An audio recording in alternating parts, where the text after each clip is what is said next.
तो उसके बाद कहेंगे टेक द बॉडी आउट। परिवार भी आकर उस डॉक्टर से कहेगा हम बॉडी को घर कब लेकर जा सकते हैं। एक क्षण में वो सिर्फ एक बॉडी है। हमारा रिश्ता उस बॉडी से थोड़ी था, क्योंकि हम बॉडी को तो संभाल के रखते ही नहीं। उसके बाद हम तो फटाफट प्रोग्राम बनाना शुरू करते हैं। तो हमारा रिश्ता किसके साथ था? हमारा रिश्ता किसके साथ था? जो उस बॉडी के थ्रू हमसे इंटरैक्ट करते थे।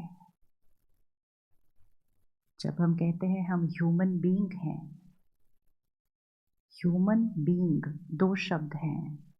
ह्यूमन, ह्यूमस, मिट्टी, मिट्टी का बना है, मिट्टी में खत्म हो जाएगा। बीइंग, शक्ति जो इस शरीर को चलाती है, जिसको हम अलग अलग शब्दों से पुकारते हैं। हम उसको बीइंग कह सकते हैं, हम उसको कॉन्शियसनेस कह सकते हैं, हम उसको लाइट, पावर, स्पिरिट, आत्मा, एनर्जी, कोई भी शब्द यूज कर सकते हैं। शब्द इम्पोर्टेंट नहीं है, अंडरस्टैंडिंग इम्पोर्टेंट है। कि मैं शरीर नहीं हूँ, मैं रोल नहीं हूँ, मैं पोजीशन नहीं हूँ, मैं कुछ नहीं हूँ। ये सब कुछ मैंने अक्वायर किया है, और ये सब कुछ बहुत इम्पोर्टेंट है, और मैंने बहुत अक्वायर करना भी है। आपको कोई आकर एक सुंदर सा गिफ्ट देता है, उसका रैपिंग पेपर बहुत प्यारा होता है। आजकल कितने प्यारे प्यारे रैपिंग पेपर होते हैं कि नहीं? तो उसका रैपिंग पेपर इतना प्यारा होता है कि आप रैपिंग पेपर को ही संभाल के रखते हैं। फिर उस पर रिबन्स होती हैं, वो जो बहुत ब्यूटीफुल होती हैं। फिर उस पर एक लेबल होता है, वो भी बहुत फैंसी होता है। और जब आप रैपिंग पेपर को उतारते हैं, रिबन्स को उतारते हैं, लेबल को उतारते हैं, तो सुंदर सा वेलवेट बॉक्स होता है अंदर। और आप उस वेलवेट बॉक्स के लिए शुक्रिया कर देते हैं सामने वाले को। आप कहते हैं कितना प्यारा गिफ्ट दिया, लेकिन आपने गिफ्ट तो देखा ही नहीं। वो गिफ्ट तो उस वेलवेट बॉक्स के अंदर का डायमंड था। वो डायमंड तक तो हम पहुंचे ही नहीं। हम तो वो वेलवेट बॉक्स को ही गिफ्ट समझ लिया, और ऊपर से लगी हुई रिबन्स और रैपिंग पेपर और लेबल से ही हम इतने खुश हो गए कि हम अंदर के डायमंड, हमने सोचा भी नहीं अंदर एक डायमंड भी। हमने सोचा कि डब्बा ही इतना प्यारा है, ये मेरा गिफ्ट है।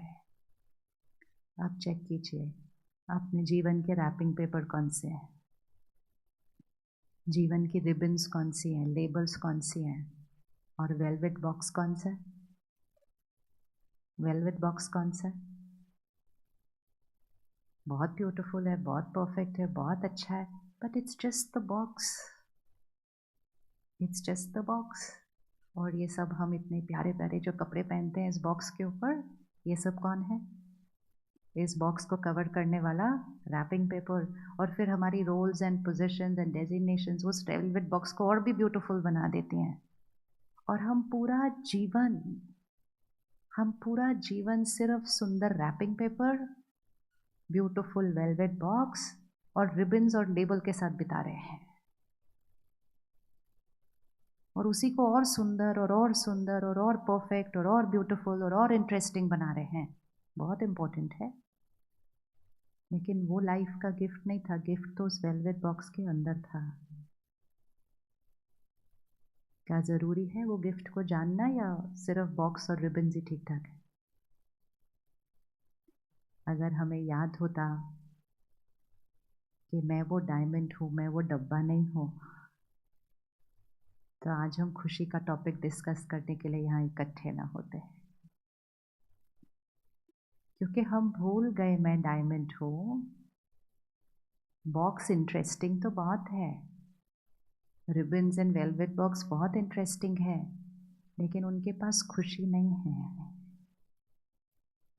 ये जो अच्छे अच्छे महंगे महंगे हम रैपिंग पेपर पहनते हैं, क्या हमारी ड्रेस हमें खुशी देती है? क्या हमारी ड्रेस हमें खुशी देती है?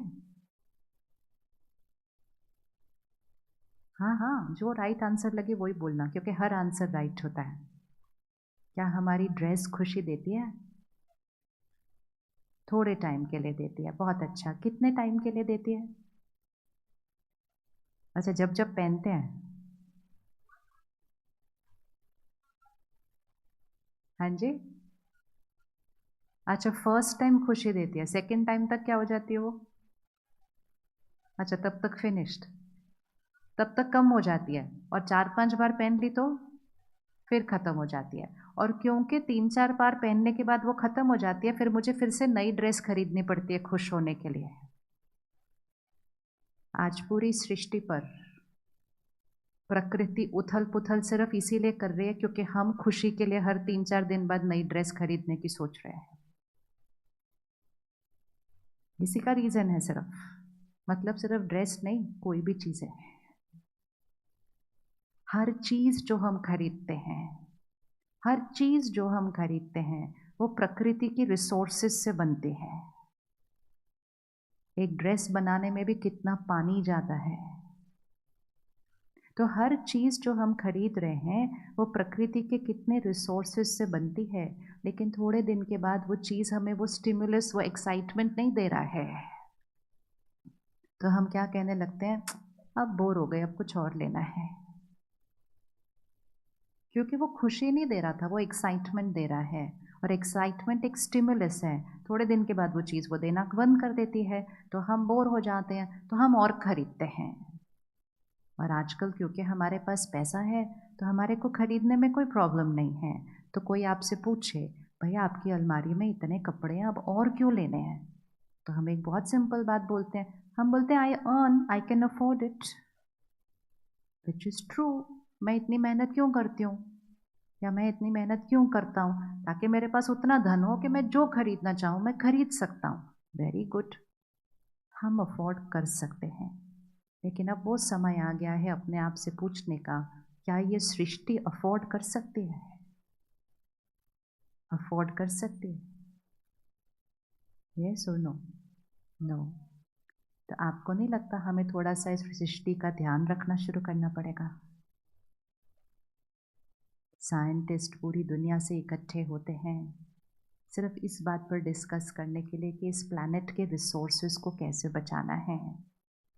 लेकिन वो कितना भी प्रयास कर लें, वो इस प्लैनेट के रिसोर्सेज को नहीं बचा पाएंगे जब तक हम अपने जीवन में सादगी नहीं लेकर आएंगे।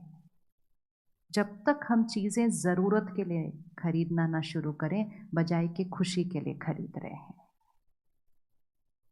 और वो जो हमने कहा कि 4-5 बार पहनने के बाद तक तो खुशी मिलती है, उसको भी चेक कर लेना कि खुशी क्या ड्रेस देती है, खुशी क्या फ़ोन देता है, खुशी क्या कार देती है। अभी अभी आपने एक नई कार खरीदी, आज ही खरीदी इसी मॉर्निंग, और आप उस कार में बैठे हैं। कार खरीदना बहुत इम्पोर्टेंट है, लेकिन पता होना चाहिए किस चीज़ के लिए खरीद रहे हैं। कार किस चीज़ के लिए खरीदी जाती है? Just to travel. फ़ोन किस चीज़ के लिए खरीदा जाता है? Just to communicate. कपड़े किस चीज़ के लिए खरीदे जाते हैं? Just to cover the body. लेकिन जब हम ये सारी चीज़ें खरीदते हैं जो बहुत इम्पोर्टेंट है, लेकिन किस लिए इम्पोर्टेंट है? हमें फ़िज़िकल कंफर्ट देने के लिए इम्पोर्टेंट है। हमेशा याद रखना है, कोई भी फ़िज़िकल चीज़ सिर्फ फ़िज़िकल कंफर्ट दे सकती है, वो बनी ही फ़िज़िकल कंफर्ट देने के लिए है। अगली बार जब आप फ़ोन खरीदेंगे या कार खरीदेंगे, तो उसके साथ एक मैनुअल मिलता है। मैनुअल पे सारी चीज़ें बहुत क्लियरली लिखी होती हैं कि ये फ़ोन क्या-क्या दे सकता है, ये गाड़ी क्या-क्या दे सकती है। किसी भी मैन्युफैक्चरर ने कहीं भी नहीं लिखा हुआ कि ये खुशी देने के लिए बनाई गई है। किसी ने नहीं लिखा कहीं पे भी, क्योंकि वो बनी नहीं है खुशी देने के लिए।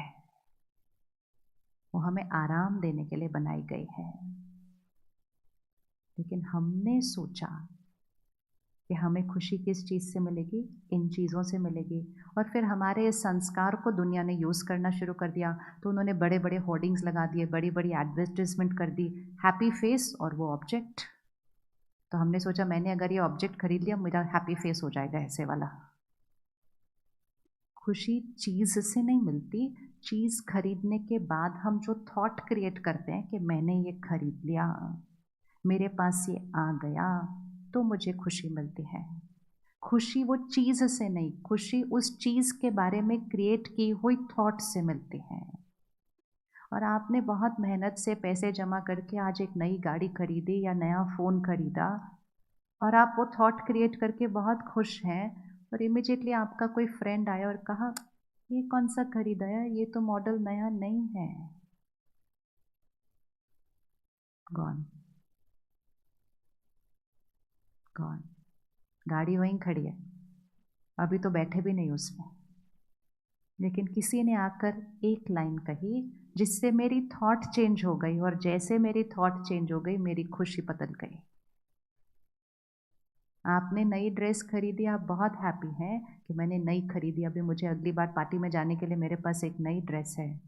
लेकिन तब तक भी आपको अभी तक खुशी नहीं मिल रही जब तक वहाँ 4 लोगों ने कहा नहीं कि आप बहुत अच्छे लग रहे हैं।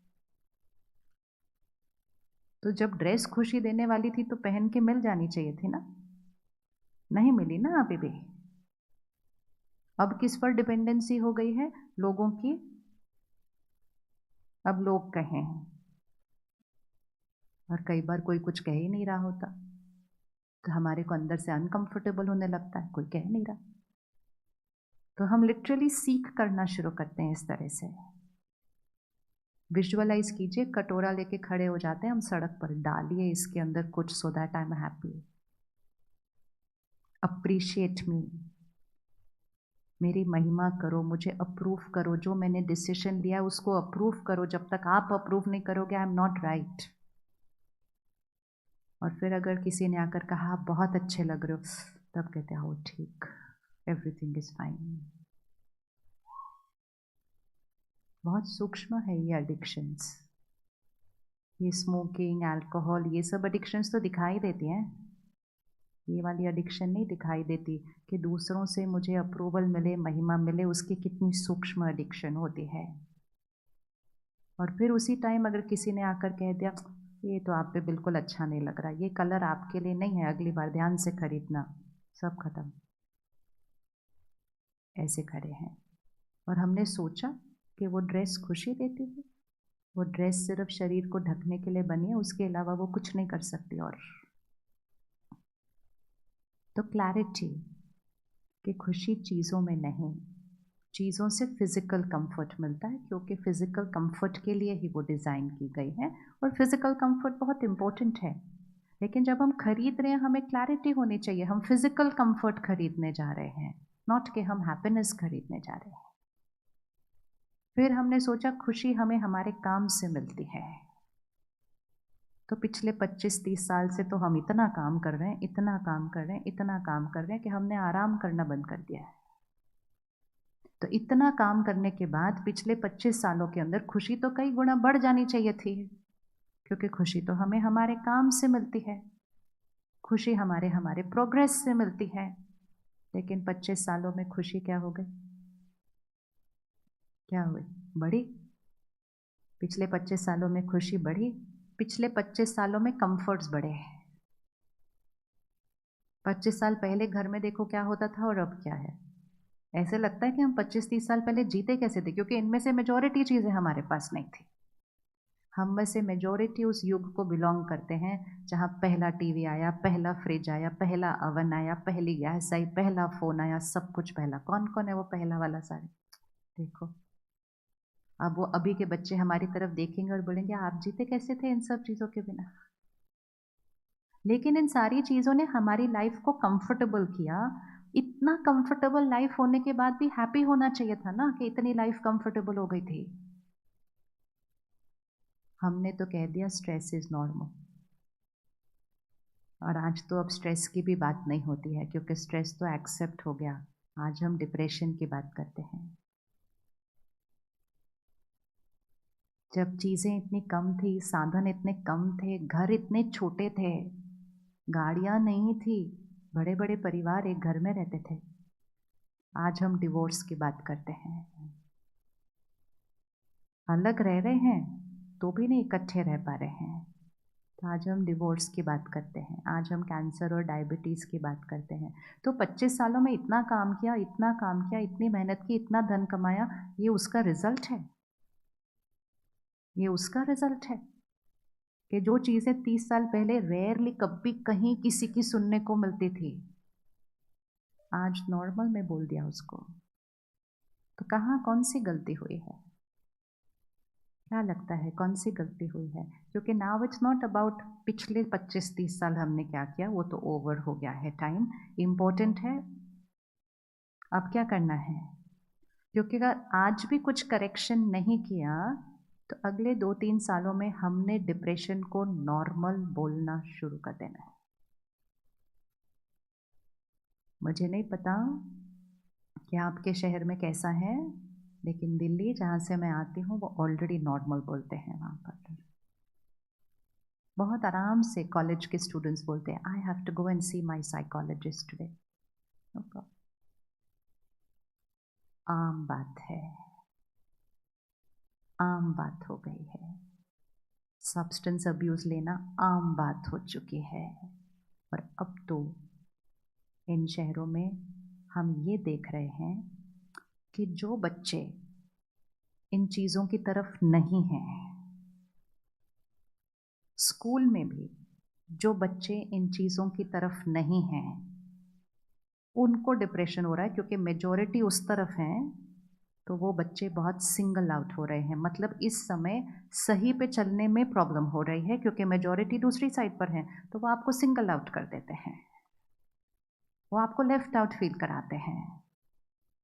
तो जब हम स्कूल में थे तो कुछ लोग ऐसी चीज़ें करते होते थे, हम सब मेजॉरिटी में थे, वो कुछ लोग भाई ये सब करते हैं, वो ठीक है। अब ऑपोजिट हो गया, अब ऑपोजिट हो गया।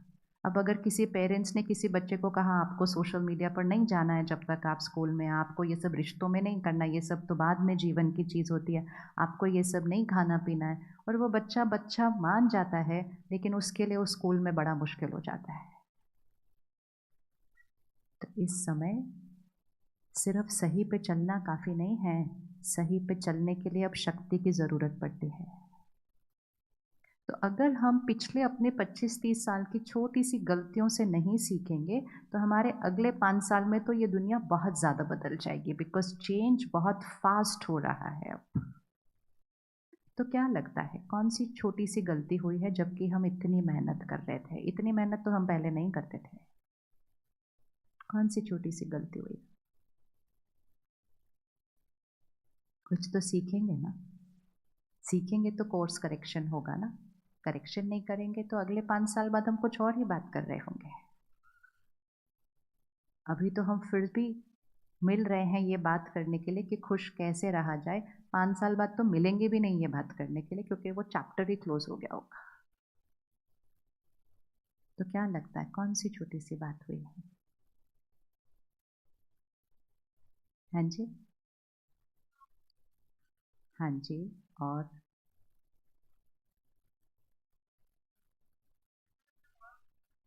हाँ जी, मैं से बाहर नहीं निकले।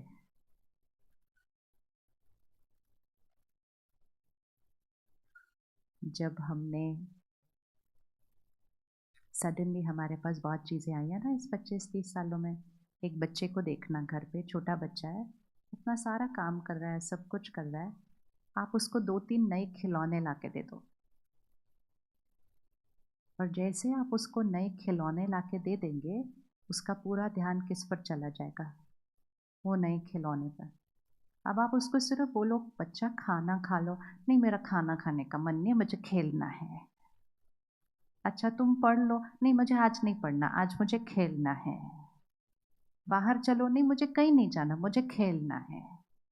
क्योंकि उसको अभी अभी क्या मिला है? अभी अभी क्या मिला है? नए खिलौने मिले हैं। ये 25-30 साल से तो हमें हर साल ही नए खिलौने मिलते जा रहे हैं। तो हमारे सोने का समय बदल गया, हमारा खाना पीने का तरीका बदल गया, हमारी सुबह दिन की शुरुआत बदल गई, हमारे रिश्ते बदल गए, क्योंकि हमारी प्रायोरिटी हम नए नए खिलौनों के साथ रोज़ खेल रहे थे। और ये सब कुछ करते करते हमने अपना ध्यान रखना बंद कर दिया, क्योंकि जितना धन आता गया उतना वेलवेट बॉक्स को और महंगा बनाते गए, रिबन्स और रैपिंग पेपर और ब्यूटीफुल होते गए, और फिर एक और रेस लगी कंपटीशन की कि मेरा वेलवेट बॉक्स और मेरा रैपिंग पेपर आपसे बेटर।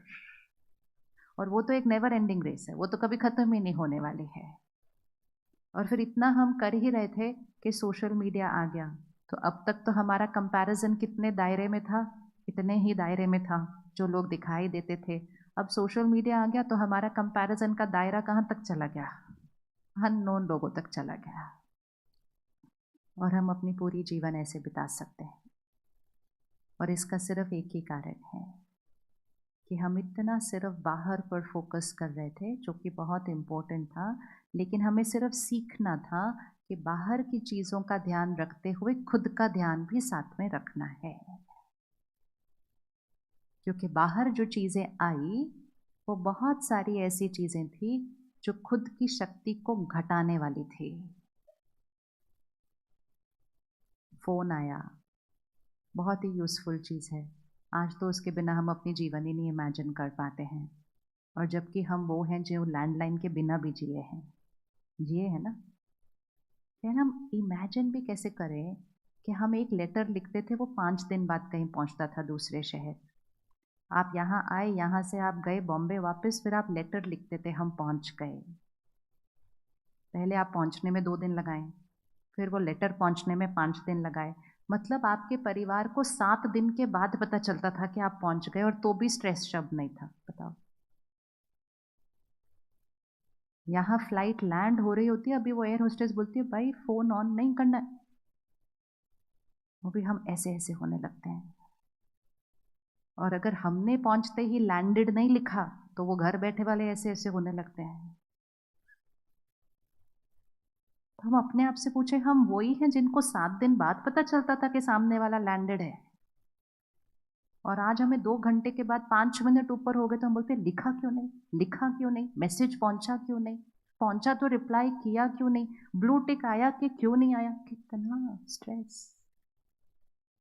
तो हम वो लास्ट जनरेशन है, और हमारी ये मॉरल रिस्पॉन्सिबिलिटी बनती है कि हम वो पेशेंस, वो पावर, वो धैर्यता, वो सहन शक्ति जो हमारे पास थी उसको वापस ले आए, और इन खिलौनों के साथ वो शक्ति भी अपने बच्चों को दें। क्योंकि हमारे पास तो शक्ति भी थी और खिलौने भी आए। राइट है कि नहीं बात? हमारे पास वो शक्तियां भी थी, वो संस्कार भी थे, और ये खिलौने भी आ गए, तो हम तो दोनों के साथ खेल रहे हैं पिछले 25 साल से। लेकिन फिर भी हमारे पास बहुत कुछ है। ये इनका क्या होगा जिनको हम सिर्फ खिलौने दे रहे हैं और शक्ति नहीं? इनका क्या होगा जो 2-3 साल की एज में प्लेट के साथ फोन रखकर खाना खाते हैं? And we are calling our self a successful generation. ये सफलता है क्योंकि हमने ज़्यादा कमा लिया और हमने बड़े बड़े बॉक्सेस और बड़े बड़े रैपिंग पेपर कर दिए। ये सक्सेस होती है? नहीं होती। तो समय आया है कि सब कुछ जो ये नया नया आया, जो हम बच्चों को दे रहे हैं, उसके साथ जो हमारा पुराना था, जिसमें हमारी संस्कृति है और हमारे संस्कार हैं, और जिससे मैं आत्मा शक्तिशाली बनती हूँ, ये हमें उनको देना है। अगर हमने उनको नहीं दिया, सृष्टि के रिसोर्सेज तो पता ही हैं किस रिस्क पर हैं, लेकिन ह्यूमन जनरेशन ही बहुत बड़ी रिस्क पर है। आप इमेजिन करेंगे जब डिप्रेशन को नॉर्मल हो जाएगा तो सड़क पर चलते हुए के चेहरे कैसे दिखाई देंगे आपको? तो क्या करना चाहिए अब? क्या लगता है? आप रेडी हैं कुछ चेंज क्रिएट करने के लिए? रेडी हैं कुछ चेंज क्रिएट करने के लिए? कौन कौन रेडी है चेंज क्रिएट करने? आपके पास टाइम है? आपके पास टाइम है? टाइम है, क्योंकि हम इतना भाग रहे हैं कि अगर किसी को कहो बैठ जाओ तो उनको लगता है ऐसे बैठना is a waste of time, क्योंकि भागने की आदत पड़ गई। पहले फिजिकली भाग रहे थे, अब मन भागता है। ओवर थिंकिंग, भागता ही रहता है, अंदर एक शोर मचता रहता है सारा दिन। मन सोचना ही बंद नहीं करता है। बात इतनी सी होती है, सोचता इतना ज़्यादा है उसके बारे में। तो इसलिए सब कुछ का ध्यान रखते हुए, इन सारी टेक्नोलॉजीज़ को यूज़ करते हुए, आने वाले समय में तो ये खिलौने और कई गुना बढ़ जाएंगे। और अगर हमें इन खिलौनों का बेस्ट बेनिफिट लेना है, लेकिन अपनी शक्ति को नहीं घटाना है, तो इन सारी टेक्नोलॉजीज़ और सारे साधनों को यूज़ करते हुए साथ साथ हमें अपनी शक्ति को बढ़ाना होगा। करना है ना? ऐसे सक्सेस का फ़ायदा नहीं है जहाँ बीमारियां बढ़ रही हैं, रिश्ते टूट रहे हैं, लोग अलग हो रहे हैं। इसको सफलता नहीं कहते, इसको अपने सिस्टम का कोलैप्स कहते हैं। कोलैप्स कहते हैं। आजकल हमारे पास जो कपल्स आते हैं ना, 5-6 साल तक एक अच्छे रीज़न लेकर आते थे अलग होने के लिए। तो जब कोई रीज़न लेकर आए तो रीज़न पर बात भी हो सकती है, रीज़न पर बात होती है तो सोल्यूशन भी निकल आता है। आजकल रीज़न ही नहीं लेके आते एंड ऐसे बैठते हैं, no we decided to separate. अच्छा, क्या हुआ? कहते कुछ नहीं हुआ। तो फिर अलग क्यों होना है? बस don't feel like. So then we ask them, why don't you feel like? Because I'm not getting anything from this person. मुझे इनसे कुछ नहीं मिल रहा है, तो मुझे इतना एडजस्ट करने की, झुकने की क्या ज़रूरत है? हम अकेले ही ठीक हैं।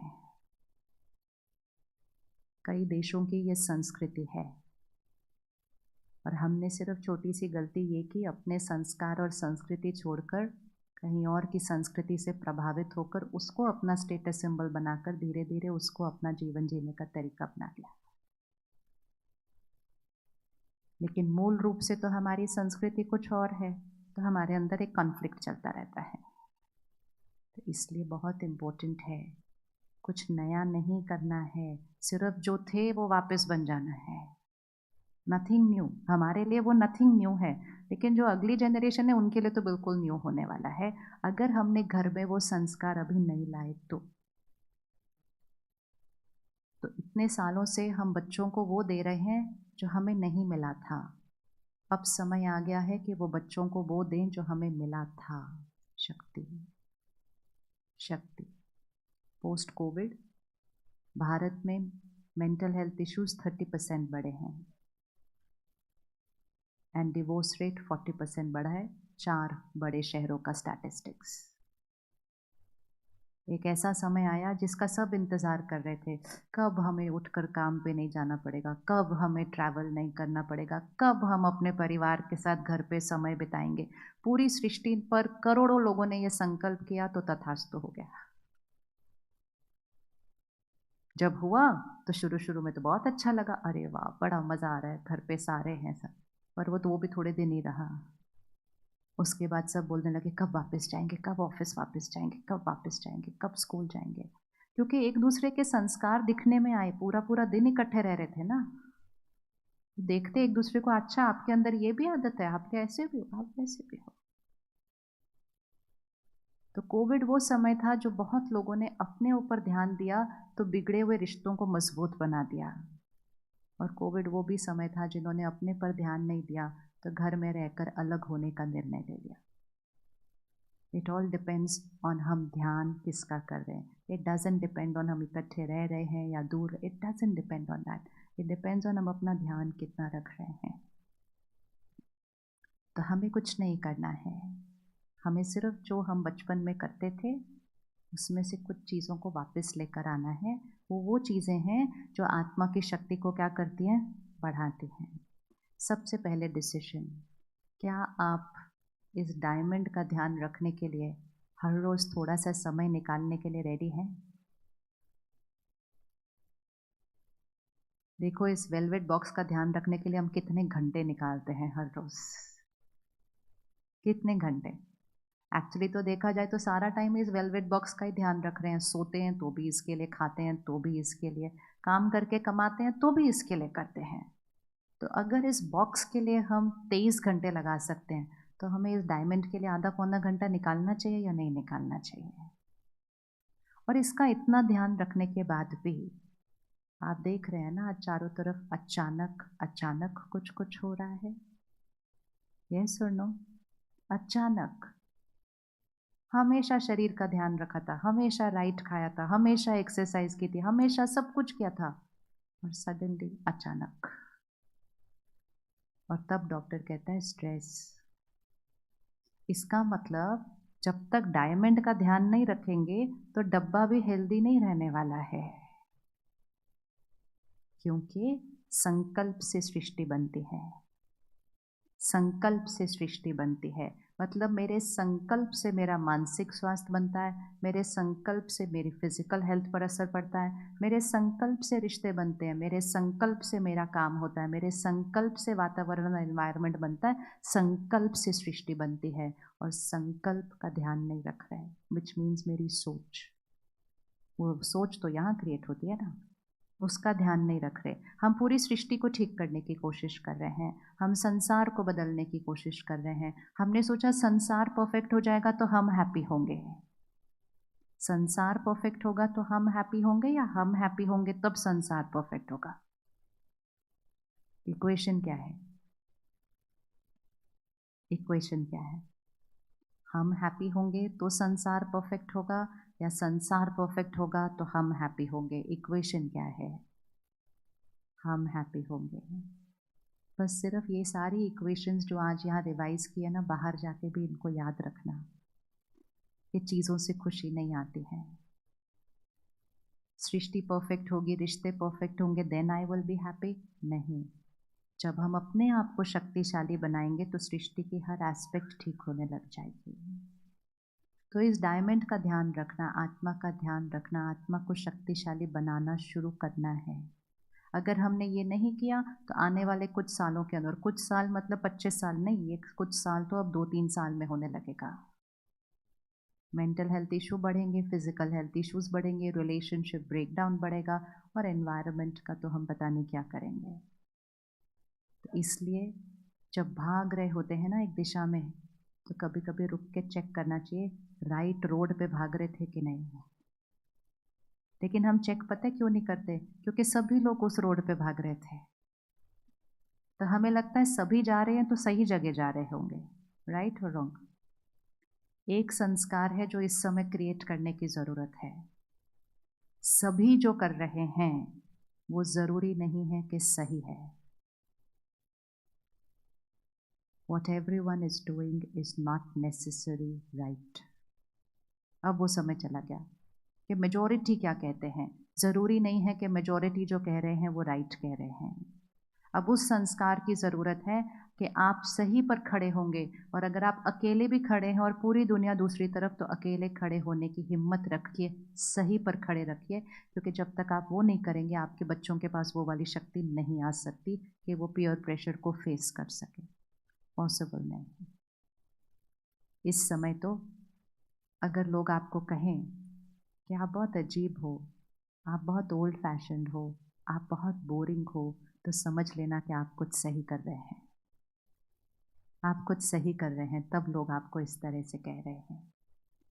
वो समय चला गया कि सब लोग क्या करते हैं, सब लोग क्या खाते हैं, सब लोग क्या पहनते हैं, सब लोग कहाँ जाते हैं, वो राइट है। Over, that era is over. तो सबसे पहली चीज़, इस डायमंड का ध्यान रखने के लिए समय अलॉट करें अपने सारा दिन के अंदर। ये सिर्फ चाहने से नहीं होता, इसके लिए थोड़ा सा ध्यान रखना पड़ता है। ये बीज है, इस बीज से इस जीवन रूपी वृक्ष का निर्माण होता है, और फिर उस वृक्ष पे फल और फूल निकलते हैं। लेकिन वो फल और फूल इस बीज की स्थिति के ऊपर डिपेंडेंट है। अगर सीड हेल्दी नहीं तो वो फल और फूल इधर उधर कुछ ना कुछ मुरझाते रहते हैं। हम पूरे वृक्ष पर मेहनत करते हैं, लेकिन हमें सुबह सिर्फ थोड़ा सा टाइम निकाल कर बीज को पानी देना था। Water the seed of your life, it's your. सुबह दिन की शुरुआत किससे होनी चाहिए? सुबह दिन की शुरुआत किससे होनी चाहिए? हम में से कौन कौन सुबह उठते ही फोन देखते हैं? हाथ उठाइए प्यार से। और रात को सोने से पहले भी फोन देखते हैं? आपको याद है?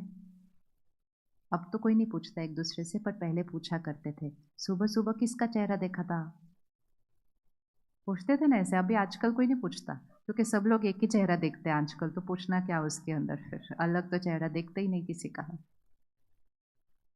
तो सुबह सुबह किसका चेहरा देखा था, मतलब सुबह सुबह यहाँ क्या भरा था सबसे पहले? क्योंकि जब हम सोकर उठते हैं तो ये जो आत्मा है, ये एक ब्लॉटिंग पेपर की तरह, इसकी अब्जॉर्प्शन पावर बहुत हाई होती है। तो सबसे पहले मैंने कौन सी थॉट्स क्रिएट की उठते ही? वो पहले संकल्प सारा दिन पर प्रभाव डालने वाले हैं। तो उसके लिए कहा जाता था सुबह सुबह किसका चेहरा देखा। तो चेहरा देखा मतलब यहाँ पर क्या देखा सुबह सुबह, कौन से संकल्प से अपने दिन की शुरुआत की थी। अब जब हम फ़ोन उठा लेंगे सुबह सुबह तो हम फ़ोन पे क्या देखेंगे, हम फ़ोन पे मैसेजेस देखेंगे, हम फ़ोन पे सोशल मीडिया देखेंगे, हम फ़ोन पे वर्क की ईमेल्स देखेंगे, हम फ़ोन पे दुनिया में क्या हो रहा है वो खबरें देखेंगे। तो जितना हम सुबह सुबह पहले दुनिया को देखेंगे तो हम सिर्फ इंफॉर्मेशन नहीं ले रहे हैं, हम दुनिया की वाइब्रेशन कंज्यूम कर रहे हैं। और जितना हम सुबह सुबह दुनिया की वाइब्रेशन कंज्यूम करेंगे उतना ही हमारी स्थिति वैसी होती जाएगी जितना दुनिया की हालत है इस समय। द फर्स्ट 1 आवर, सुबह का 1 घंटा बहुत इंपॉर्टेंट होता है इस ब्लॉटिंग पेपर के लिए। 1 घंटे के बाद ये ब्लॉटिंग पेपर थोड़ा सा सैचुरेट होने लग जाता है। तो जब हमारे पास ये खिलौने नहीं थे तो हम सुबह सुबह उठकर क्या करते थे, याद करो थोड़ा सा, क्या करते थे सुबह सुबह घरों में जब फ़ोन और टीवी नहीं थे, क्या होता था। आप प्रकृति के साथ रहते थे, ध्यान करते थे, योग करते थे, योगा करते थे, प्राणायाम करते थे, पूजा करते थे, पाठ करते थे, हवन करते थे, कितना कुछ करते थे। ये सारा कुछ जो करते थे ना वो दिन की शुरुआत में वाइब्रेशन को क्या करता था, ऊपर उठाता था। Well begin, well begun is half done, मतलब सुबह का समय बहुत इंपॉर्टेंट है।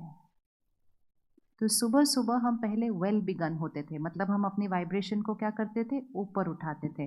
और अब हम जो सुबह सुबह कर रहे हैं वो सुबह सुबह हम वाइब्रेशन को नीचे लेकर आ रहे हैं। तो सबसे पहले तो अपनी दिन की शुरुआत को बदलना है, सुबह उठने का समय बदलना है। कितने बजे उठना चाहिए, सुबह सुबह कितने बजे उठना चाहिए। हम उठेंगे तो प्रभाव बाकियों पर पड़ेगा, तब जाके वो बच्चे कभी सोचेंगे उठने का। आज हम कॉलेज में, यूनिवर्सिटी में बैठे हैं, आजकल बहुत सारे बच्चे रात रात पढ़ते रहते हैं। कहते हैं हमारी रात को पढ़ाई ज़्यादा अच्छी होती है। जब छोटे छोटे मकान थे, अलग अलग कमरे नहीं थे, तो भी रात को सोकर सुबह जल्दी उठ के पढ़ते थे। आज अपने अपने कमरे, फिर भी कहते हैं रात को पढ़ाई ज़्यादा अच्छी होती है।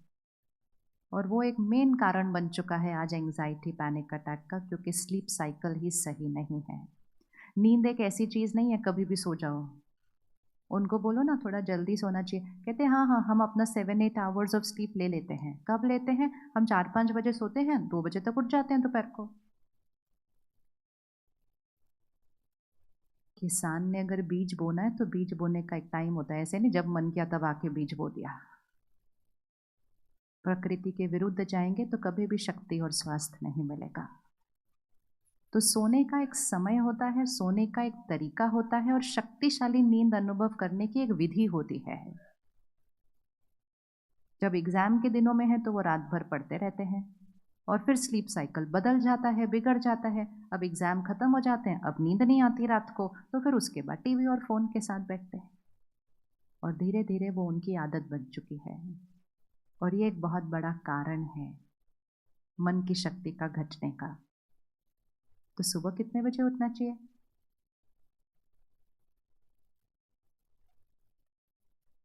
आज विदेश से लोग आते हैं हमारे देश में वर्कशॉप कराने के लिए, और उसको कहते हैं द 5 AM लीडरशिप क्लब। मतलब अगर आपको लीडरशिप क्वालिटी क्रिएट करनी है तो आप सुबह 5 बजे उठिए, उसके लिए वर्कशॉप कीजिए।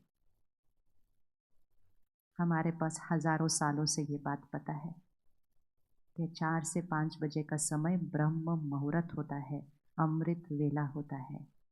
वो समय हाईएस्ट वाइब्रेशन होती है।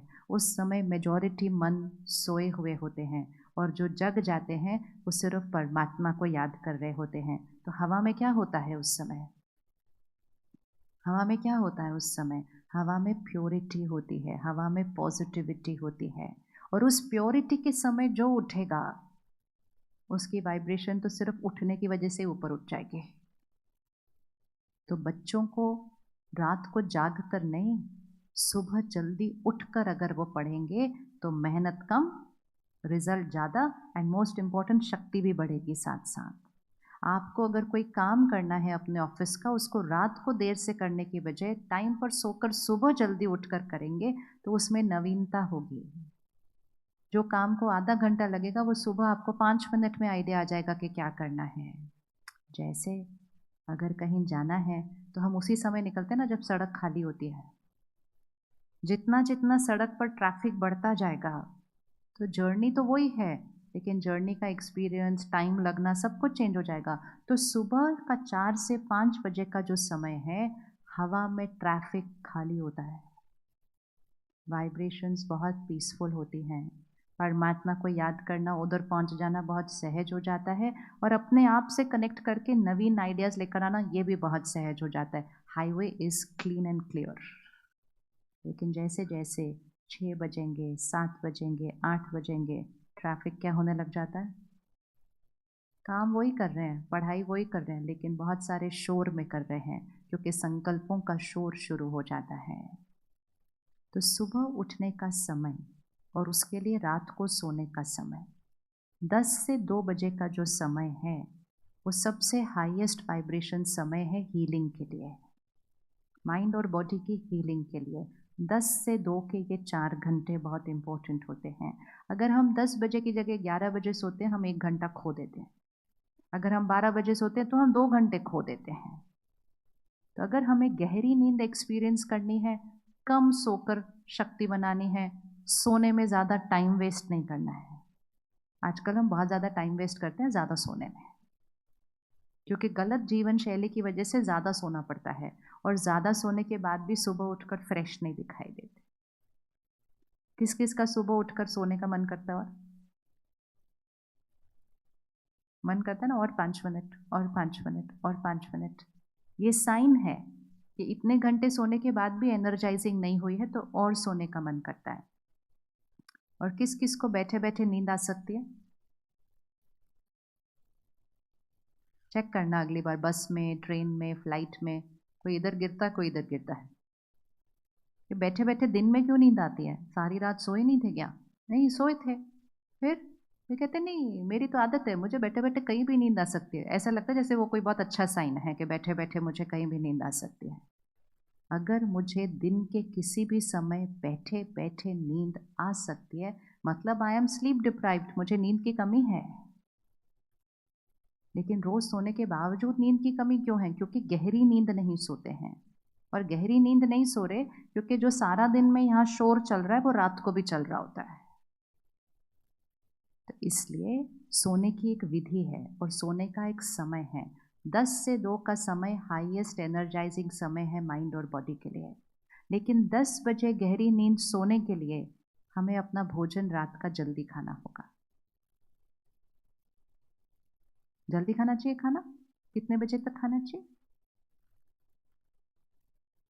अब ये सारी बातें हमारी लाइफस्टाइल से इस टाइम बिल्कुल ऑपोजिट चल रही हैं। अब जैसे ही हम सुनेंगे हम कहेंगे ना ना ना, ये पॉसिबल नहीं है, ना ना ना, ये पॉसिबल नहीं है, ये पॉसिबल नहीं है। अगर वो पॉसिबल नहीं है तो फिर हैप्पीनेस एंड हेल्थ भी पॉसिबल नहीं है। Right lifestyle. इसीलिए हर डॉक्टर बोल रहा है majority diseases are lifestyle diseases, lifestyle diseases. तो रात को 10 बजे गहरी नींद अनुभव करने के लिए हमें 6:30, 7, 7:30 बजे तक खाना फिनिश्ड, ताकि हमारा जो डाइजेशन है वो सोने से पहले हो जाएगा। तो हमें ज़्यादा नहीं सोना पड़ेगा डाइजेशन करने के लिए। हम नींद में क्यों डाइजेशन करें? हम जागते जागते डाइजेशन पूरा करके सोएंगे, 2-2 घंटा हम एक्स्ट्रा सोएं उसके लिए। और उसके लिए रात का खाना लाइट और जल्दी। फिर एक है पेट जो खाता है और एक है मन जो सारा दिन भरता रहता है अपने अंदर। तो जल्दी खा तो लिया, लेकिन उसके बाद ध्यान रखना है कि सोने से पहले हम फ़ोन और टीवी से अपने मन के अंदर क्या भरते हैं। क्योंकि हम पूरा दिन का काम करके आए हैं तो हमें लगता है अब ये मेरा रिलैक्स करने का टाइम है। तो रिलैक्स हम किसके सामने करते हैं आजकल? सिर्फ चेक करना आज साक्षी होकर, वो टीवी पे कुछ भी ऐसा आ रहा है जो हमें रिलैक्स कर सकता है? हमारा रिलैक्स की डेफिनेशन ये हो चुकी है कि ये जो मन का शोर है ये चुप हो जाए और मेरा मन ये टीवी ऐसा कैप्चर करके रख ले। जैसे ही टीवी बंद होगा यहाँ का शोर फिर से शुरू हो जाएगा। तो वो एक रिलैक्सेशन नहीं, वो एक डिस्ट्रैक्शन है। जैसे अगर मेरा दांत दर्द हो रहा है, मेरा पैर दर्द हो रहा है, कुछ भी दर्द हो रहा है और मैं टीवी ऑन करके बैठ जाऊँ तो थोड़ी देर के लिए दर्द भूल जाता है, क्योंकि हमने माइंड को उस पेन से हटा के उस चीज़ के साथ डिस्ट्रैक्ट कर लिया है। लेकिन क्या उतनी देर में वो दर्द ठीक हो रहा है? नहीं, उस 2 घंटे के बाद तक वो घाव बढ़ गया होगा। अब अगर चेक करें हमारी लाइफ में कितनी सारी डिस्ट्रैक्शंस आ गई हैं और हम सारा दिन अपने आप को डिस्ट्रैक्टेड रख रहे हैं ताकि हमें यहाँ का शोर सुनना ही ना पड़े। आप 5 मिनट खाली बैठेंगे तो आप फ़ोन उठा लेंगे। आप सिर्फ चेक करिएगा किस दिन आप 15 मिनट खाली बैठे थे, कुछ नहीं कर रहे थे, सिर्फ 15 मिनट ऐसे खाली बैठे थे, जस्ट डूइंग नथिंग।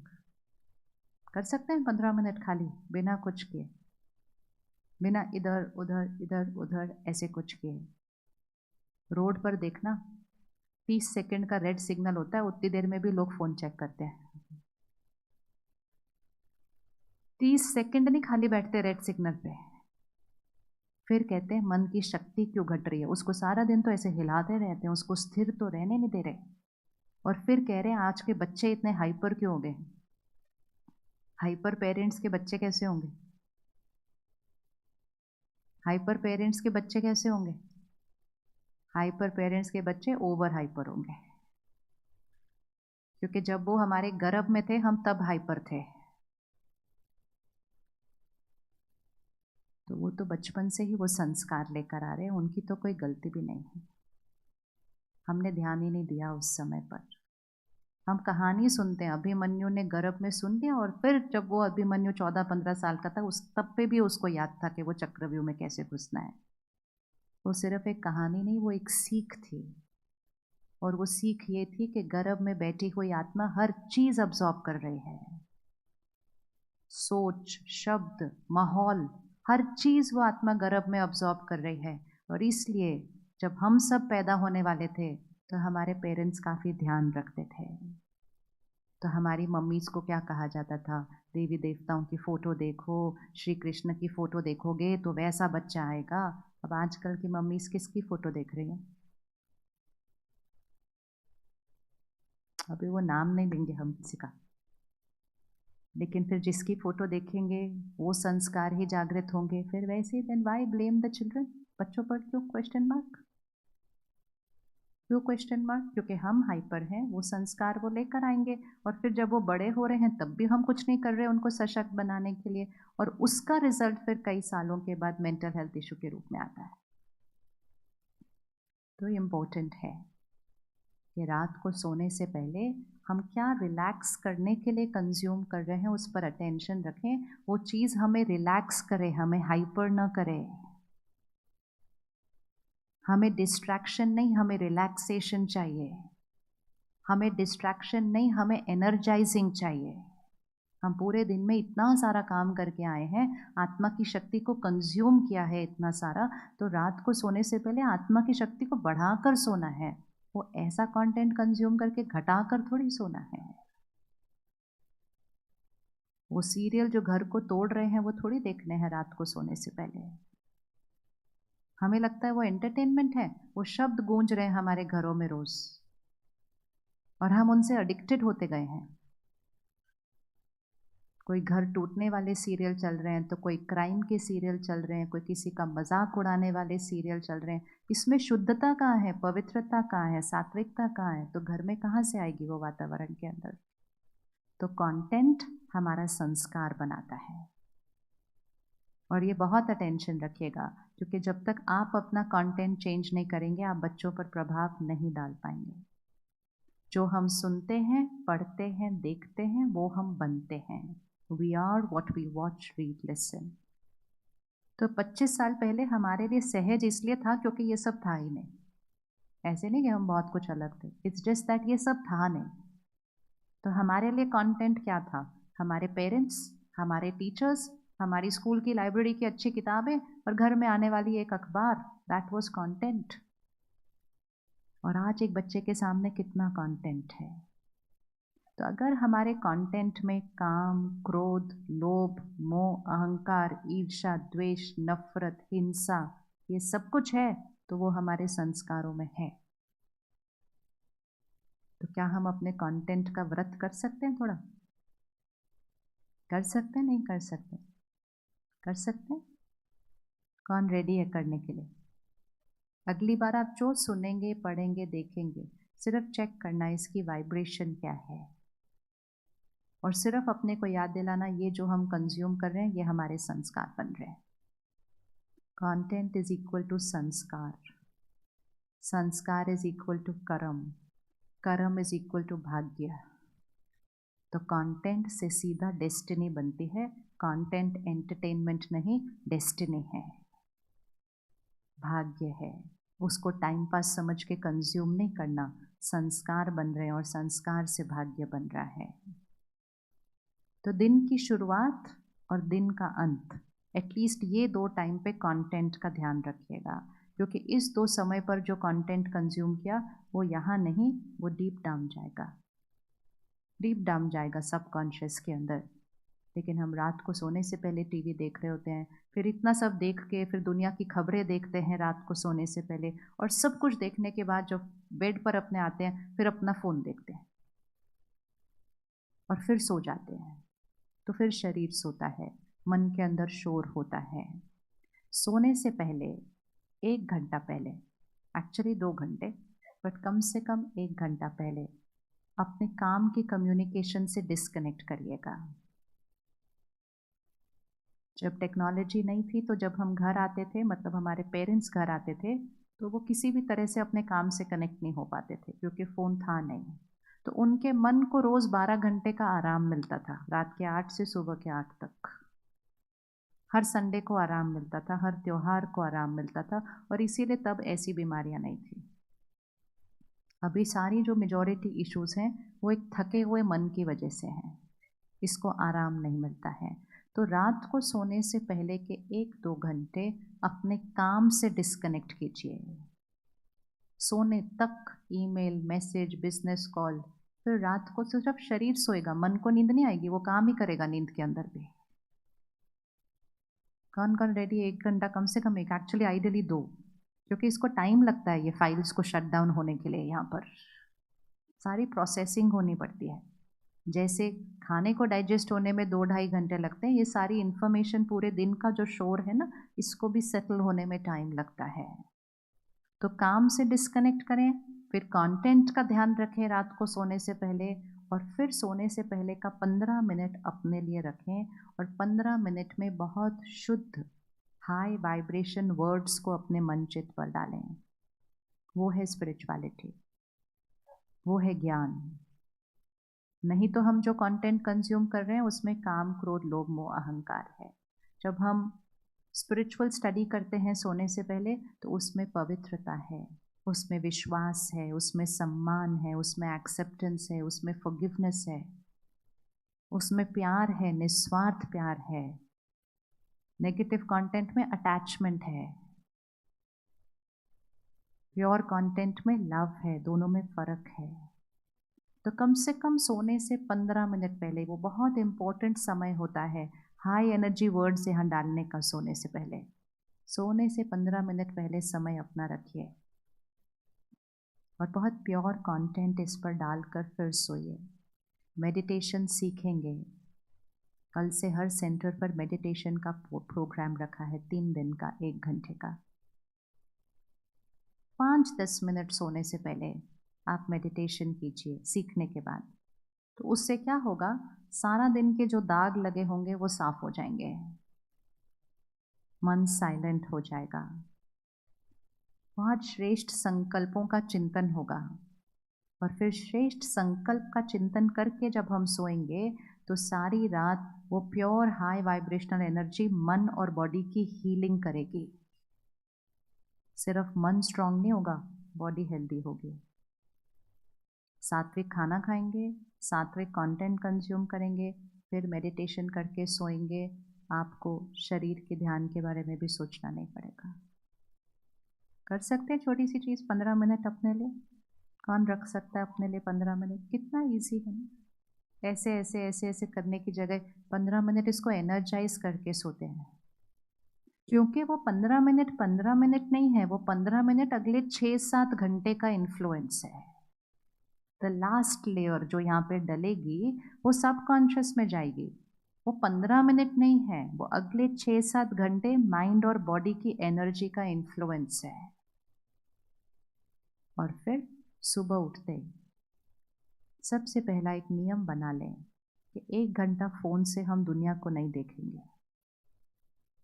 अगर कहीं कुछ इमरजेंसी होती है ना, लोग फ़ोन करते हैं, मैसेज नहीं करते। तो हम सुबह सुबह क्यों सारे मैसेजेस ऐसे देखते हैं, क्या आया है उसके अंदर? और फिर सब देखने के बाद कहते हैं अब हम भगवान को याद करेंगे। याद ही नहीं होता, उसके बाद इतना सारा शोर आ गया इधर यहाँ पर। 1 घंटा फ़ोन मत देखिए, करके देखना है ये। आप सोचिए कि हम 1 घंटा ज़्यादा सो गए। जब सो रहे थे तब भी तो फ़ोन नहीं देख रहे थे ना। और फ़ोन पे ये जो नोटिफिकेशंस ऑन होती है ना आजकल, इसको ऑफ कर दीजिए। जैसे टिंग टिंग टिंग जिसके भी फ़ोन पे बजता रहता है ना, थोड़े दिन के बाद आपको बिना बजे आवाज़ें आने वाली हैं। हाँ, आएंगी ही। आप जाएंगे फ़ोन की तरफ और कुछ आया नहीं होगा मैसेज। ये हमारी माइंड, ब्रेन और बॉडी को डिस्ट्रैक्टेड रख रहा है। और ये हमारे अंदर ये संस्कार ला रहा है कि हर चीज़ एक अर्जेंट है ऐसा। और उससे हमारी शक्ति घटती है। हमें कोई वो टिंग टिंग टिंग को ऑन क्यों रखना है? कुछ अर्जेंट होगा तो टिंग नहीं बजेगा, फ़ोन बजेगा। बाकी किसी ने अगर मैसेज किया तो ऑब्वियसली अर्जेंट नहीं है, इसलिए मैसेज किया है। हमने हर चीज़ को अर्जेंट क्यों बना दिया है? हर चीज़ जब अर्जेंट होती है ना, आप देखो जब भी कुछ अर्जेंट होता है, आपका माइंड, ब्रेन एंड बॉडी एक अलग तरह से रिस्पॉन्ड करता है। होता है कि नहीं? अगर अभी आपको पता चले इमरजेंसी है तो आप कैसे उठेंगे? आप आराम से नहीं उठेंगे। इमरजेंसी है, कम क्विकली, तो आपका माइंड अलग से रिएक्ट करेगा, ब्रेन रिस्पॉन्ड करेगा, बॉडी हिलेगी और आप उस तरह से उठ कर जाएंगे। लेकिन इमरजेंसी तो कभी कभी होती है, तो माइंड, ब्रेन एंड बॉडी उसको हैंडल कर सकती है। लेकिन ये जो नोटिफिकेशन टिंग टिंग बजती रहती है ना, हमारा mind, body, brain emergency mode में चलने लग गया है। अगर हमारा एक्सीडेंट होते होते बचते हैं हम, आपने कभी चेक किया उस समय माइंड और बॉडी पे कितना इम्पैक्ट आता है? कुछ ही क्षणों के लिए होता है, लेकिन वो ट्रॉमा क्रिएट होता है। लेकिन वो हमें पता चलता है कि ये ट्रॉमा क्रिएट हुआ मेरे अंदर 1 मिनट के लिए।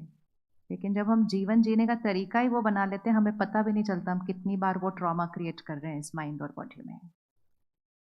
और सडनली हमें पता चलता है मुझे इतनी बड़ी बीमारी हो गई। हम कहते हैं मैं तो बिल्कुल ठीक थी, सडनली इतनी बड़ी बीमारी कहाँ से आ गई? हम ट्रॉमा क्रिएट कर रहे थे कब से उस माइंड और बॉडी के साथ। वो नोटिफिकेशंस को साइलेंट करो, उस फ़ोन को सिर्फ एक फ़ोन की तरह यूज़ करो। उसको अपनी लाइफ को ओवर पावर नहीं करने दो। आप साधन को कंट्रोल करो, नहीं तो साधन के गुलाम बन जाएंगे। आजकल डी एडिक्शन सेंटर खुल गए इस चीज़ के लिए भी। अभी हम वहाँ तक नहीं पहुँचे, उससे पहले ही अपने आप को विड्रॉ करना चाहिए। कल अगर आप डिसीजन लेंगे 1 घंटा फ़ोन नहीं देखने का, देखना वो 1 घंटा कितना आसानी से बीतता है या नहीं बीतता है। कुछ दिन लगेंगे उस आदत से छूटने के लिए भी। मन कहेगा बस मैं 5 मिनट देख लूँ फिर रख दूंगी। वो ही तो विड्रॉल सिम्टम है। कौन कौन हिम्मत करता है 1 घंटा कल सुबह नहीं चलाना फ़ोन? और चेकिंग करना, फिर अपनी देखना, उससे पता चलेगा कि हम कितने एडिक्टेड हैं उससे। और हमें सिर्फ क्या करना है, 5-6 दिन उस एडिक्शन के परवश नहीं होना है। और उसके बाद लाइफ लॉन्ग उसका बेनिफिट, लाइफ लॉन्ग उसका बेनिफिट। तो सुबह दिन की शुरुआत मेडिटेशन से करते हैं। मेडिटेशन अर्थात सबसे पहले मैं जो हूँ उसको जानना, पहचानना, समझना, उसके साथ एक रिश्ता जोड़ना। हर क्वेश्चन का आंसर हमारे पास होता है। आज हमें साधन मिल गए तो हम हर क्वेश्चन का आंसर उधर ऑनलाइन क्लिक करते रहते हैं। घर में वो चीज़ें रख ली हैं, उसको बोलते हैं what is this, where is that, वो हमें आंसर करता रहता है और हम घूमते रहते हैं। सारे आंसर यहाँ हैं। विजडम, विवेक, इंट्यूशन, कॉन्शियसनेस, ये हमारी शक्तियाँ हैं। बाहर की दुनिया के आंसर्स उन साधनों से पूछे, लेकिन आंतरिक जगत के आंसर वो नहीं दे सकेंगे, वो हमारे पास आंसर है। तो सुबह का समय हमारी इंट्यूशन को एक्टिवेट करता है। सुबह का समय हमें अपने लाइफ के हर क्वेश्चन का आंसर मिल सकता है। आपको कोई भी डिसीजन लेना है, उसको उस टाइम लीजिएगा जब शोर नहीं है आसपास, तो राइट आंसर पता चलेगा। एंड मोस्ट इम्पॉर्टेंट, सुबह के उस समय में उठकर हम उस परमात्मा से कनेक्ट करते हैं। इस बैटरी को चार्ज करना है तो बैटरी अब खुद को चार्ज नहीं कर सकती है, वो क्षमता ख़त्म हो गई। तो बैटरी को चार्ज करने के लिए हमें पावर हाउस से कनेक्ट करना पड़ता है। हम सब भगवान को याद करते हैं, लेकिन एक होता है याद करना, महिमा करना, और एक होता है कनेक्ट करके उसकी पावर को अपने अंदर कैसे भरना, वो है मेडिटेशन। क्योंकि जब मन स्कैटर्ड होता है तो भगवान को याद भी करने बैठते हैं तो शरीर ही बैठा होता है, मन तो उतनी देर में भी घूम के आ जाता है कहाँ कहाँ। किसी ने अनुभव किया, मन घूम के आता है जब हम शरीर के साथ बैठते हैं भगवान को याद करने। इसीलिए तो चार्जिंग नहीं हो रही ना, क्योंकि शरीर बैठा है, पर शरीर की चार्जिंग थोड़ी करनी थी। जिसकी चार्जिंग करनी थी वो तो 10 काम करके आ जाता है उतनी देर में, और उसके बाद देखते अच्छा टाइम हो गया, चलो मेरी पूजा हो गई, उठ जाओ। But it is very good to sit, वो बैठना भी बहुत इम्पोर्टेंट है, क्योंकि वो मेरे जीवन में संयम और नियम लेकर आता है। लेकिन उस बैठने के साथ साथ इसको बैठना भी सिखाना है, इसको भी बैठना सिखाना है। तो मेडिटेशन वो हमें सिखाता है कि मन को स्थिर रखकर, एंड मोस्ट इम्पोर्टेंट जो हमारे ओरिजिनल संस्कार हैं, प्योरिटी, पावर, खुशी, ये जो सारी चीज़ें हम बाहर ढूंढ रहे हैं, ये एक्चुअली हमारे संस्कार हैं। जब हम कहते हैं ओम शांति, उसका मीनिंग है अहम आत्मा शांत स्वरूप, I am a peaceful soul. लेकिन हम शांति बाहर ढूंढते हैं, हम खुशी बाहर ढूंढते हैं। एक्चुअली सुख हमारा निज स्वरूप है, संस्कार है। हम प्यार लोगों से मांगते हैं, एक्चुअली मैं प्रेम स्वरूप आत्मा हूँ, I am a loveful soul. हम शक्ति दूसरों को कंट्रोल करने में एक्सपीरियंस करते हैं, लेकिन एक्चुअली मैं शक्तिशाली आत्मा हूँ। लेकिन आज तो एक चाय का कप छोड़ने में भी ताकत लग रही है, और फिर कहते बहुत बार कोशिश कर लिया, मुझसे नहीं छूटता। क्योंकि हर रोज़ सुबह उठ के बोलते हैं इस चाय के बिना मेरा बिल्कुल नहीं चलता। कौन कौन बोलता है इस चाय के बिना मेरा बिल्कुल नहीं चलता? ये लाइन छोड़ देना, और ये लाइन किसी के लिए कभी यूज़ मत करना कि इसके बिना मेरा नहीं चलता। क्योंकि जिसके लिए भी ये लाइन आपने यूज़ की कि इसके बिना मेरा नहीं चलता, मतलब आपने उसको, आप उसके गुलाम बनते गए, इसके बिना मेरा नहीं चलता। तो चाय के बिना नहीं चलता, फ़ोन के बिना नहीं चलता, लोगों के लिए बोलते हैं इसके बिना मेरा नहीं चलता, और उससे हमारी शक्ति क्या होती जाती है? चाय पीनी है तो मालिक बन के पिए, गुलाम बन के नहीं। मालिक बन के पिए, गुलाम बन के नहीं, क्योंकि गुलामी शक्ति घटाता है। आत्मनिर्भर भारत बनाने के लिए पहले खुद स्वराज्य बनना पड़ेगा, और स्वराज्य मतलब स्व पर राज्य। तो जिन चीज़ों को आपको लगता है कि इसके बिना मेरा नहीं चलता, उन चीज़ों को छोड़ देना चाहिए थोड़े दिन के लिए। इसीलिए तो शिवरात्रि पे व्रत करते हैं ना, क्योंकि व्रत वृत्ति को बदलता है, व्रत विल पावर को बढ़ाता है। तो अगर लगता है कि ये चीज़ के बिना मेरा नहीं चलता, मीठे के बिना मेरा नहीं चलता, खाने के बाद तो मीठे मीठा चाहिए चाहिए, तो आज से छोड़ो उसको। उसको छोड़ के, उस गुलामी को ख़त्म करके, और फिर अपनी मर्जी से उसको चाहिए। ये नहीं कि इसके बिना मेरा नहीं चलता, क्योंकि ये गुलामी हमें उधर तक लेकर जाती है कि डॉक्टर बोल देता है इसको छोड़ो, तो हम कहते हैं डॉक्टर साहब छोड़ो ना, जब तक है खा पी के जाएंगे। क्योंकि अब हमारी वो गुलामी हमारे बियॉन्ड कंट्रोल चली गई। तो live a life like a master, not like a victim. गुलाम की तरह नहीं। जो भी साधन यूज़ करना है, जो भी खाना पीना है, एक मालिक की तरह। स्वराज्य अर्थात स्व पर राज्य, मन पर राज्य, संस्कारों पर राज्य, कर्म इंद्रियों पर राज्य। तो जितना हम मेडिटेशन स्टार्ट करते हैं, आत्मा की शक्ति बढ़ती जाती है, तो ये स्वराज्य सहज होता है, इजी होता है। और जब स्वराज्य आएगा तभी लाइफस्टाइल आएगा। उसके बिना राइट लाइफस्टाइल की तरफ हम नहीं शिफ्ट करते। संयम और नियम में अपने आप को बांधना है। सेल्फ डिसिप्लिन, अनुशासन, अनुशासन। जब तक संयम और नियम और मर्यादाओं की बाउंड्री में अपने को नहीं बांधेंगे तो फिर तो चीज़ें हमारे आउट ऑफ कंट्रोल जा रही हैं। एक मर्यादा की लाइन बनाइए कि ये हमारे परिवार की मर्यादा है, ये मेरी मर्यादा है, ये मेरे देश की मर्यादा है, और उस मर्यादा की लाइन में खुद रहिए, तभी बच्चों को उस लाइन के अंदर ला पाएंगे। रावण मर्यादा की लाइन के बाहर ही खड़ा हो सकता है, सिर्फ लाइन क्रॉस करके हमें जाना पड़ेगा रावण के पास, रावण अंदर नहीं आ सकता। लेकिन रावण एक बहुत अट्रैक्टिव रूप लेकर लाइन के बाहर खड़ा होता है, और हम उस रूप से इतने अट्रैक्ट हो जाते हैं कि हम लाइन क्रॉस करके बाहर जाते हैं, और जब हम लाइन क्रॉस करके बाहर जाते हैं तो रावण हमें पकड़ लेता है। तो इसलिए मर्यादा की लाइन, इवन अगर आपके आसपास हर एक उस मर्यादा को तोड़ रहा है, आप अपनी मर्यादा की लाइन के अंदर रहिए। खाने पीने की, पहनने की, जीने की, कमाने की, काम करने की, हर चीज़ की एक मर्यादा होती है। उस मर्यादा की लाइन में रहेंगे तो सिर्फ खुद नहीं बचे रहेंगे, परिवार को बचाएंगे, परिवार को बचाएंगे। नहीं तो मर्यादा की बाउंड्रीज टूटती जा रही है, टूटती जा रही है। तो संयम, नियम, अनुशासन, सेल्फ डिसिप्लिन के बिना रिजल्ट नहीं मिलेगा। तो रात को सोने की विधि, सुबह उठकर पहले मेडिटेशन और फिर से स्पिरिचुअल स्टडी। ये हमें 15 मिनट रात को और आधा पौना घंटा सुबह देना है।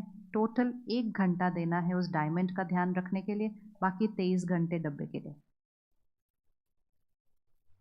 ज़्यादा तो नहीं है, 1 घंटा ज़्यादा है? पूरे दिन के अंदर 1 घंटा ज़्यादा नहीं है ना? हम जब किसी को कहते हैं ना आइए मेडिटेशन सीखिए, कहते मरने की भी फुर्सत नहीं, ऐसे करके कौन बैठेगा खाली।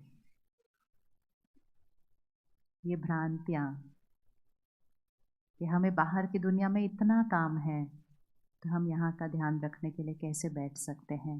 बाहर की दुनिया यहाँ से बनती है, संस्कार से संसार बनते हैं, संकल्प से सृष्टि बनती है। यहाँ का ध्यान रखेंगे, बीज को पानी देंगे, वृक्ष अपने आप हेल्दी बनेगा, अपने आप हेल्दी बनेगा। तो सुबह ध्यान रखा, रात को ध्यान रखा, सारा दिन में कर्म योगी बनकर जीवन जिएंगे। कर्म योगी अर्थात वो नहीं जो बहुत काम करता है, उसको कर्म योगी नहीं कहते हैं। कर्म योगी अर्थात जो योगी स्थिति में कर्म करता है, मतलब जो हाई वाइब्रेशन पर अपना कर्म करता है सारा दिन। योगी स्थिति, 2 स्थिति होती है, योगी और भोगी। भोगी मतलब सफरिंग, लोअर एनर्जी, एंड योगी मतलब हायर वाइब्रेशन। हम सबको पता है कौन सी इमोशंस हायर वाइब्रेशन है, कौन सी इमोशंस लोअर वाइब्रेशन है, लेकिन आज समाज ने लोअर वाइब्रेशन एनर्जी को नॉर्मल बोल दिया है। स्ट्रेस नॉर्मल है? स्ट्रेस नॉर्मल है? आप बताइए, स्ट्रेस नॉर्मल है? यस और नो? नो।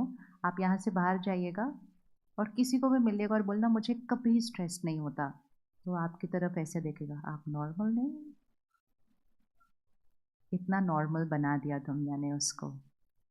तो जब हम एक नेगेटिव इमोशन को नॉर्मल बोल देंगे तो हम उसको यूज़ करने में रॉन्ग नहीं समझेंगे अपने आप। हम नहीं तो नॉर्मल है, गुस्सा करना नॉर्मल है। कोई कहते हैं गुस्सा करना ज़रूरी है, कोई कहता है डांटे बिना तो काम नहीं हो सकता है। और ऐसी वाली इमोशंस को यूज़ करते करते इस बैटरी को क्या करते जाते हैं, घटाते जाते हैं।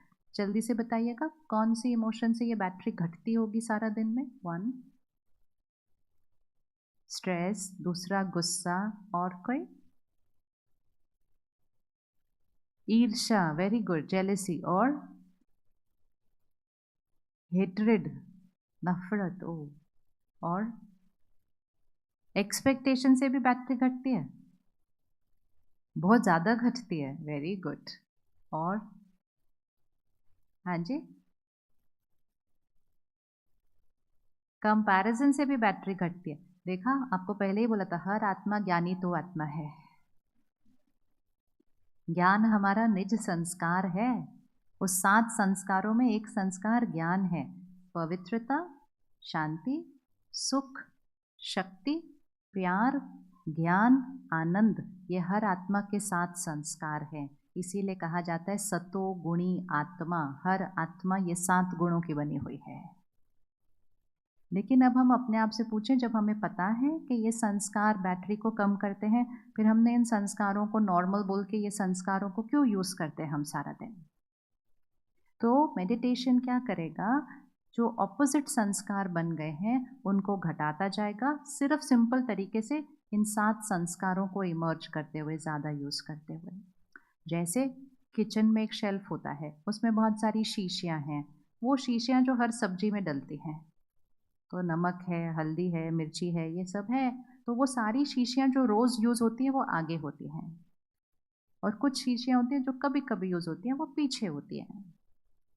अब सपोज़ आज आपको डॉक्टर ने बोला आपको मिर्ची नहीं खाना, आपके हेल्थ के लिए अच्छा नहीं है, तो थोड़े दिन आप क्या करेंगे, मिर्ची की शीशी को नहीं यूज़ करेंगे, लेकिन उसकी जगह आप कुछ और डालना यूज़ करेंगे, और थोड़े ही दिन में वो मिर्ची की शीशी पीछे चली जाएगी और जो शीशी पीछे थी वो आगे आ जाएगी। That is meditation. जो संस्कार हम कभी कभी आजकल यूज़ करते हैं, शांति, शक्ति, प्यार, इसको हम कभी कभी यूज़ करते हैं, ज़्यादातर तो हम इनको बाहर ढूंढ रहे हैं, और थोड़े दिन में मेडिटेशन करने से ये आगे आ जाएंगे, तो इनके जो ऑपोजिट संस्कार हैं वो अपने आप पीछे चले जाएंगे। That is meditation. दोनों संस्कार है हमारे पास, लेकिन हम कौन सा ज़्यादा यूज़ करते हैं। तो सारा दिन में कर्म योगी बनकर रहना मतलब इन 7 संस्कारों को लेते हुए कर्म करना। खुशी के लिए काम पे नहीं जाना है, खुश होकर काम पे जाना है। कोई फर्क दोनों में? खुशी के लिए काम पे नहीं जाना है, खुश होकर काम पे जाना है। फर्क है जी? उमंग उत्साह होगा, एब्सोल्युटली, नहीं तो नीरसता के साथ जाते हैं काम पर, थके हुए चेहरे लेकर जाते हैं। रिश्तों में प्यार लेने नहीं जाना है, रिश्तों में प्यार देने जाना है। तो कहते हैं मुझे इस रिश्ते में कुछ नहीं मिल रहा, पर किसने बोला था कि कुछ लेने के लिए जाना था? क्योंकि मुझे इस रिश्ते में कुछ मिल नहीं रहा था, लेकिन लेने के लिए जाना ही नहीं था। रिश्ते में किस लिए जाना था? हम कौन सी वाली संस्कृति हैं, ऐसी वाली संस्कृति है या ऐसी वाली संस्कृति है? हम देने वाली संस्कृति हैं, हम देवताओं की संस्कृति हैं। आप सबके पास एक नाम है ना जिसको आप कुल देवी कुल देवता कहते हैं। किसके घर में एक नाम है कुल देवी कुल देवता?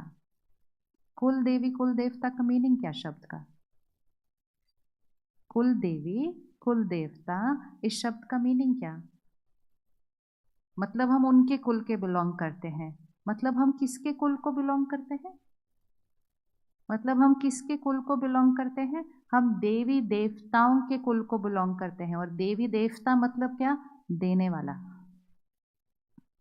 इसीलिए आज तक भी जो चीज़ें प्रकृति में देती हैं उनका पूजन होता है। आप देखो पूजन किस किस का हो रहा है? पूजन उसका होता है जो देता है। तो हमारा जो निज स्वभाव है वो देने का है। तो हर रोज अपने को याद दिलाना कि मुझे किसी से कुछ नहीं चाहिए। बोलिए एक बार जरा। आपने तो सोचा भी नहीं और ऐसे ही बोल दिया, मुझे किसी से कुछ नहीं चाहिए। पक्का मुझे किसी से कुछ नहीं चाहिए? मुझे किसी से कुछ नहीं चाहिए, पक्का कर सकते हैं? इसको रोज प्रैक्टिस करें, क्योंकि हमने उसको ऑपोजिट कर दिया। प्यार तो चाहिए ही ना, सम्मान तो चाहिए ही ना, वो मेरा कहना माने ये तो चाहिए ही ना। तो हम ऐसे से कैसे हो गए? जब ऐसे खड़े रहेंगे, एंड मोस्ट इंपॉर्टेंट किसके सामने ऐसे खड़े? जो खुद कैसे खड़े? हम किसके सामने ऐसे खड़े हैं? जो खुद कैसे खड़े? अभी अगर हम बाहर जाएं सड़क पर, कुछ लोग होते हैं जिनके पास धन नहीं है तो वो ऐसे खड़े होते हैं, लेकिन उनको पता होता है वो किसके सामने ऐसे खड़े होने वाले हैं। वो किसके सामने खड़े होते हैं? जिनके पास ऐसे खड़े होने की क्षमता है धन के मामले में। हम किसके सामने ऐसे खड़े हैं? जो खुद हमारे सामने ऐसे खड़े हैं। और जब परिवार में 2 लोग या 4 लोग ऐसे खड़े हो जाएंगे तो झगड़ा तो होगा ही होगा। क्योंकि दोनों ही ऐसे खड़े थे। घर आके अनाउंस करते हैं, आज मैं बहुत थकी हुई हूँ। ये अनाउंसमेंट क्यों हो रहा है? ये इसलिए अनाउंस किया जा रहा है कि आज मेरे पास सहन शक्ति, झुकने की शक्ति, शांत रहने की शक्ति मेरी घटी पड़ी है, तो ध्यान आप रखना। तो सामने वाला बोलता है मैं तो आपसे भी ज्यादा थका हुआ हूं आज, मतलब मेरा कोई मूड नहीं है देने वाली साइड पे आना है, मैं तो और भी ज्यादा थका हुआ हूं। तो हम इस पे कॉम्पीट कर रहे हैं कि हम थकने से कुछ नहीं होता। फिजिकली थकिए, आत्मा को फ्रेश और एनर्जेटिक रखिए। और हम में से कोई भी ऐसा कोई काम नहीं करता जो फिजिकली थकते हैं, क्योंकि हमारे साधन हमें फिजिकली बहुत कंफर्टेबल रखते हैं। तो इसलिए ये एक सोच है कि ये सब कुछ मुझे चाहिए। जितना चाहिए की तरफ खड़े रहेंगे और चाहिए होता जाएगा। प्रकृति में हर चीज देने के लिए है, और मनुष्य आत्मा भी देने के लिए ही है, देने के लिए ही है। हम देवताई आत्माएं हैं, हम दाता के बच्चे, देने वाले हैं। तो हर रोज अपने को याद दिलाना, मुझे किसी से कुछ नहीं चाहिए, मैं सबको सबको देने वाली आत्मा हूं। इसीलिए दिया जलाया जाता है। दिया मतलब दिया मतलब दिया मतलब दिया। इसीलिए कहते हैं दिया जलता रहे तो कैसे होगा जीवन शुभ। तो फिर हम डर के उस दिए को संभालने जाते हैं। कोई कहता है दिया बुझ गया, अब कुछ अशुभ होने वाला है। तो ये दिया बुझने से क्यों अशुभ होगा? कुछ भी बुझ गया तो वापस जला लीजिए उसको। वो एक मैसेज था कि जब यहां से दिया बुझ जाएगा ना, तो जीवन अशुभ हो जाएगा। दिया मतलब द पावर टू गिव, देना। मैं प्यार देने वाली, सम्मान देने वाली, महिमा देने वाली, महिमा चाहने वाली नहीं, दूसरों की सेवा करने वाली। मैं देवताई आत्मा हूँ। जब हम लेने से, चाहिए से देने पे शिफ्ट होंगे, तभी ये सृष्टि कलयुग से सतयुग पर शिफ्ट होगी। क्योंकि सतयुग मतलब देवी देवता की दुनिया है, देने वाले की। रेडी है सतयुग बनाने के लिए? आप रेडी हैं सतयुग बनाने के लिए, या कलयुग इंटरेस्टिंग लग रहा है अभी भी? अभी तो एक बहुत बड़ा ट्रांजिशन चल रहा है। ये ट्रांजिशन का समय चल रहा है, जब एक पुराना मकान हिल रहा होता है, टूट रहा होता है, लेकिन जब दिखे ना कि वो हिल टूट रहा है, तो नया मकान बनाना शुरू कर देना चाहिए। अब ये शिफ्टिंग का समय चलेगा, लेकिन हमें रेडी होना है कि हमें सतयुग की दुनिया बनानी है। सतयुग और कलयुग कोई अलग जगह नहीं, सतयुग और दुनिया और कलयुग की दुनिया समाज है। हम में से किस किस ने कलयुग बनाया? बताइए, किस किस ने कंट्रीब्यूट किया कलयुग बनाने में? तो बोलना, मैंने कलयुग बनाया, मैंने कलयुग बनाया। तो सतयुग कौन बनाएगा? हम नहीं, मैं। हम बोला तो सब लोग बनाएंगे, मैं। और सतयुग कैसे बनाएंगे? सतयुगी संस्कार। तो गुस्सा करके काम होता है, ये कलयुगी संस्कार है। शक्तिशाली स्थिति में एम्पैथी से, धैर्यता से, स्थिरता से काम होता है, ये सतयुगी संस्कार है। बच्चे हैं तो चिंता तो होती ही है, ये कलयुगी संस्कार है। बच्चे हैं तो उनको शक्तिशाली बनाकर उनका ध्यान रखना है, ये सतयुगी संस्कार है। हम ह्यूमन बीइंग है, एक्सपेक्टेशन तो होगा ही, ये तो कलयुगी संस्कार है। हम ह्यूमन बीइंग है तो एक्सेप्टेंस नेचुरल है। कोविड है तो डर तो लगेगा ही, ये कलयुगी संस्कार है। कोविड है तो पावरफुल होना और भी ज़्यादा इम्पोर्टेंट है, ये सतयुगी संस्कार है। इम्पोर्टेंट है, इम्पोर्टेंट है, ऐसे वाला संस्कार नहीं, ऐसे वाला। और जैसे ही संस्कार ऐसे वाले होते जाएंगे, आत्मा की शक्ति बहुत फास्ट बढ़ जाएगी। और जब ये शक्ति फास्ट बढ़ेगी, इसका प्रकृति पर प्रभाव आएगा। सिर्फ एक छोटी सी पॉपुलेशन चाहिए जो ऐसे से ऐसे पे शिफ्ट हो जाए, the world will change, and the world is going to change बहुत जल्दी। अब तो कलयुग नहीं चल रहा, घोर कलयुग चल रहा है। चल रहा है कि नहीं घोर कलयुग? तो घोर रात्रि के बाद क्या आएगा? चलती रहेगी क्या घोर रात्रि? तो घोर रात्रि के बाद सवेरा शुरू, उसी को जागरण कहते हैं। जागरण, शिवरात्रि के दिन जागरण, मतलब इस सृष्टि पर रात्रि के समय निराकार परमात्मा शिव को याद करके सवेरा लाना, वो जागरण। वो जागरण अर्थात परमात्मा को कनेक्ट करके अपने संस्कारों को इमर्ज करना पावरफुल और सृष्टि पर सवेरा लाना, उसके लिए जागरण करते हैं। वो एक रात का जागरण नहीं होता है, वो जीवन में जागरण होता है। वो एक दिन का व्रत नहीं होता है, वो जीवन में व्रत होता है। वो एक दिन के लिए अख के फूल नहीं अर्पण करने होते हैं, वो अपने अंदर के जहर को अर्पण करना होता है। त्योहार एक दिन का नहीं होता है, त्योहार जीवन बदलने के लिए आता है। तो व्रत रखिए आज, और अपने मन को सात्विक बनाने के लिए एक कंटेंट का ध्यान रखेंगे, दूसरा मेडिटेशन ज़रूर करेंगे, तीसरा नींद सही लेंगे, चौथा कर्म योगी बनकर रहेंगे। कर्म योगी धन कमाते हैं, लेकिन धन दुआओं के साथ कमाते हैं। कलयुग की एक बहुत बड़ी प्रॉब्लम ये हुई है कि हम कितना धन कमाते हैं ये हमारा स्टेटस सिंबल बन गया है। और सफलता इसको कहा जाता है जो ज़्यादा कमाते हैं, जिनकी ज़्यादा बड़ा ओहदा है, पोजीशन है। सफलता इसमें नहीं होती है कि कितना कमाते हैं, सफलता इसमें होती है कि कैसे कमाते हैं। How much are you making is not important, how you are making is important। क्योंकि जब वो धन घर आता है तो उसके साथ वाइब्रेशन भी घर आती है। धन को लक्ष्मी का दर्जा दिया जाता है। कभी हमने सोचा धन को देवी का दर्जा क्यों दिया जाता है? क्योंकि धन दिव्यता से कमा के लाने की चीज़ है। लेकिन क्योंकि हमने सोचा जितना ज़्यादा धन उतनी ज़्यादा खुशी, तो बस हम धन कमाने पे लग गए विदाउट थिंकिंग कि वो धन कैसे आ रहा है। क्या धन दुआओं के साथ कमाया जा सकता है? क्या धन दुआओं के साथ कमाया जा सकता है? यस।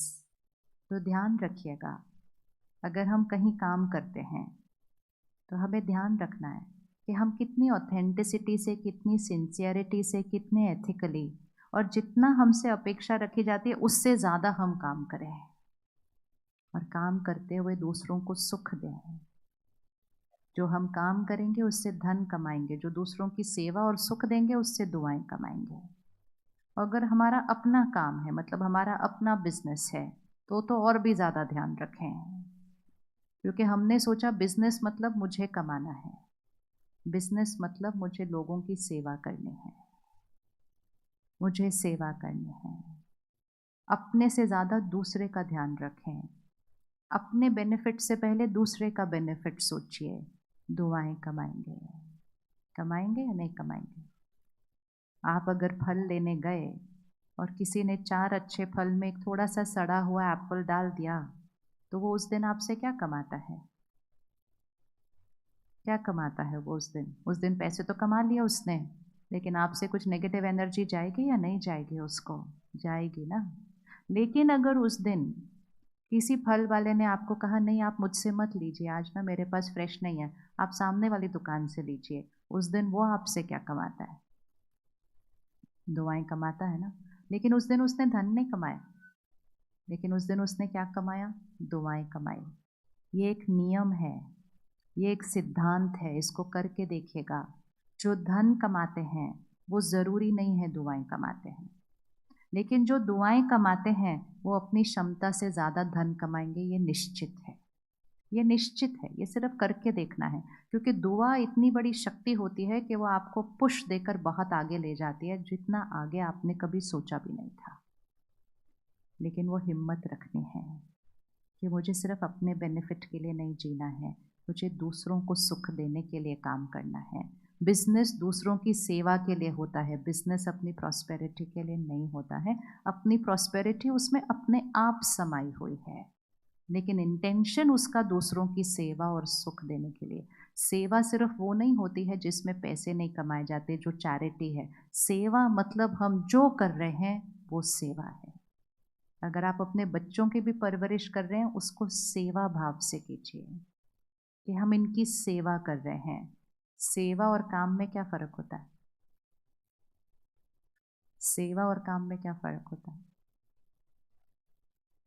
आप देखो, हम कभी मंदिर में, गुरुद्वारे में सेवा करने जाते हैं, तो वहाँ तो हम कुछ भी करने के लिए रेडी हो जाते हैं। बड़ी बड़ी गाड़ियों से उतर के वहाँ जाकर लोगों की चप्पलें उठाते हैं, सफाइयाँ करते हैं, बर्तन साफ करते हैं, प्रसाद खिलाते हैं। घर आते हैं, कोई कहेगा मेरी चप्पल देना ज़रा 1 मिनट। तो क्यों? आपके हाथ पे मेहंदी लगी है इस टाइम। तो कहेंगे अभी अभी तो आप अननोन लोगों की चप्पलें उठा रहे थे। कहेंगे वहाँ तो हम सेवा कर रहे थे। सेवा हमें ईगोलेस बनाता है। सेवा हमारे संस्कार स्वभाव को बदल देता है। लेकिन सेवा कभी कभी करने वाली चीज़ नहीं है। सेवा एक कॉन्शियसनेस है। सेवा हमारी एक्सपेक्टेशंस को ख़त्म करता है। जब आप सेवा करते हैं तो आप कभी ये नहीं सोचते सामने वाला भी मुझे कुछ देगा। ना, हम सेवा करने आए हैं। तो बच्चों को भी ऐसे ही परवरिश करें। हम इनकी सेवा कर रहे हैं, इसलिए नहीं कि बाद में ये हमारा ध्यान रखेंगे, तो फिर हर्ट नहीं होगा बाद में। सेवा भाव की परवरिश, सेवा भाव की परवरिश एक अलग एनर्जी क्रिएट करती है। तो कर्म योगी मतलब ट्रस्टी जीवन, मतलब सेवा भाव का जीवन और अन्न की परहेज। क्योंकि जैसा अन्न वैसा मन होता है और जैसा पानी वैसी वाणी होती है। हमारी वो संस्कृति है जहाँ हम प्रसाद बनाते हैं। हमारी वो संस्कृति है जहाँ हम पानी को अमृत बनाते हैं, जहाँ हम अमृत को ऐसे लेते हैं और उसका एक बूंद भी नीचे नहीं गिरने देते हैं, और फिर उसको पीने के बाद ऐसे ऐसे करते हैं, ऐसे ऐसे नहीं करते हैं। हम प्रसाद का दाना नीचे भी गिर जाता है तो उसको ऊपर उठा के फिर खा लेते हैं। हम प्रसाद अकेले नहीं खाते, जो दिखता है उसको दे दे के खिलाते हैं। ये हमारी संस्कृति है। तो उस प्रसाद में क्या है, उस पानी में क्या है जिसको ऐसे ऐसे करते हैं? वो भी एक लड्डू है, लेकिन दूसरा लड्डू पड़ा होता है तो आधा खाते हैं, आधा छोड़ देते हैं, क्योंकि ये प्रसाद है और वो सिर्फ एक लड्डू है। तो प्रसाद और लड्डू में क्या फ़र्क हुआ? वाइब्रेशन। ये परमात्मा की याद में बना है, इसमें शक्तिशाली शब्द डले हैं। इसको वेस्ट नहीं करना, इसको सभी को देकर सबको वो वाइब्रेशन देने हैं। वो पानी है, ये भी पानी है। आधा ग्लास पीते हैं, आधा ऐसे फेंक देते हैं, और वो पानी उसका एक बूंद नीचे नहीं गिरने देते हैं, क्योंकि उसके अंदर क्या है? उसके अंदर हाई वाइब्रेशन है, परमात्मा की याद की शक्ति है। तो क्यों ना अपने खाने को प्रसाद बना दें और अपने पानी को अमृत बना दें। बनाना चाहिए, नहीं बनाना चाहिए? सात्विक भोजन खाएं। आज से 3 महीने के लिए एक एक्सपेरिमेंट करके देखें जो नहीं करते हैं, और वो है प्लांट बेस्ड डाइट, वेजिटेरियन खाना। तामसिक भोजन हमारे मन को सात्विक नहीं बनने दे सकता है। उसकी वाइब्रेशन ही वो नहीं है। उसकी वाइब्रेशन में ही हिंसा है, उसकी वाइब्रेशन में ही मृत्यु है। वो हमें सेहत भी नहीं दे सकता है, क्योंकि लाइफ डेथ से नहीं निकल सकती है। वो डेथ है, उसमें से कैसे लाइफ की एनर्जी निकलेगी? सिर्फ प्रोटीन्स हैं उसके अंदर, लाइफ नहीं है, प्रोटीन्स है। लेकिन हमने सोचा ये चीज़ों से हमें हेल्थ मिलती है। आज तो डॉक्टर्स भी बताते हैं। इसलिए ध्यान रखिए, एक्सपेरिमेंट करके देखिए। 3 महीने के लिए सात्विक खाना, वेजिटेरियन खाना खा के देखिए। आपका मन भी अच्छा फील करेगा, आपका शरीर भी अच्छा फील करेगा। तामसिक भोजन के फाउंडेशन में ही दर्द है, चीखना है, चिल्लाना है, नफरत है, गुस्सा है, डर है, हिंसा है, मृत्यु है। वो कोई भोजन है? वो खाते हैं और उसको बोलते हैं बहुत हेल्दी है, फिर बोलते हैं बहुत टेस्टी है। किसी की मृत्यु को हम टेस्ट बोलते हैं। ये कौन सा कर्म बनता है? ये कौन सा कर्म बनता है? तो इसलिए वेजिटेरियन खाइए, घर का खाइए और उसको प्रसाद की तरह बनाइए। जिस घर में रोज़ प्रसाद बनेगा और पानी अमृत बनेगा, उस घर का भाग्य बदल जाएगा, लोगों के मन बदल जाएंगे उस घर में। घर में परमात्मा की याद में खाना बनाइए। रसोई में वो शब्द चलने दीजिए, रसोई में भजन चलें, परमात्मा के याद के गीत चलें, प्रवचन चलें। वो एक एक शब्द जब खाने में जाएगा ना, तो जैसा अन्न वैसा मन हो जाएगा। आपके बच्चों के मन बदल जाएंगे। जिस घर में रिश्ते बिखर रहे हों, वो रिश्ते जुड़ जाते हैं सिर्फ खाने से। खाने में बहुत शक्ति है, बहुत शक्ति है। जहाँ तक हो सके खुद खाना बना के खाइए।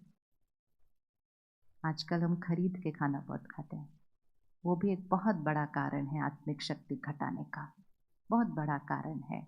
सबसे पहले उसकी इंटेंशन में ही पैसा है, वो प्रॉफिट की इंटेंशन से बना है खाना। और दूसरा शोर में बना है, जल्दी जल्दी में बना है।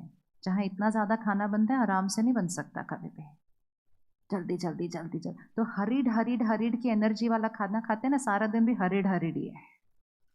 अरे जल्दी करो जल्दी करो, भाई जल्दी क्या है, नहीं जल्दी करो, वो जल्दी करो वाला खाना खाते हैं।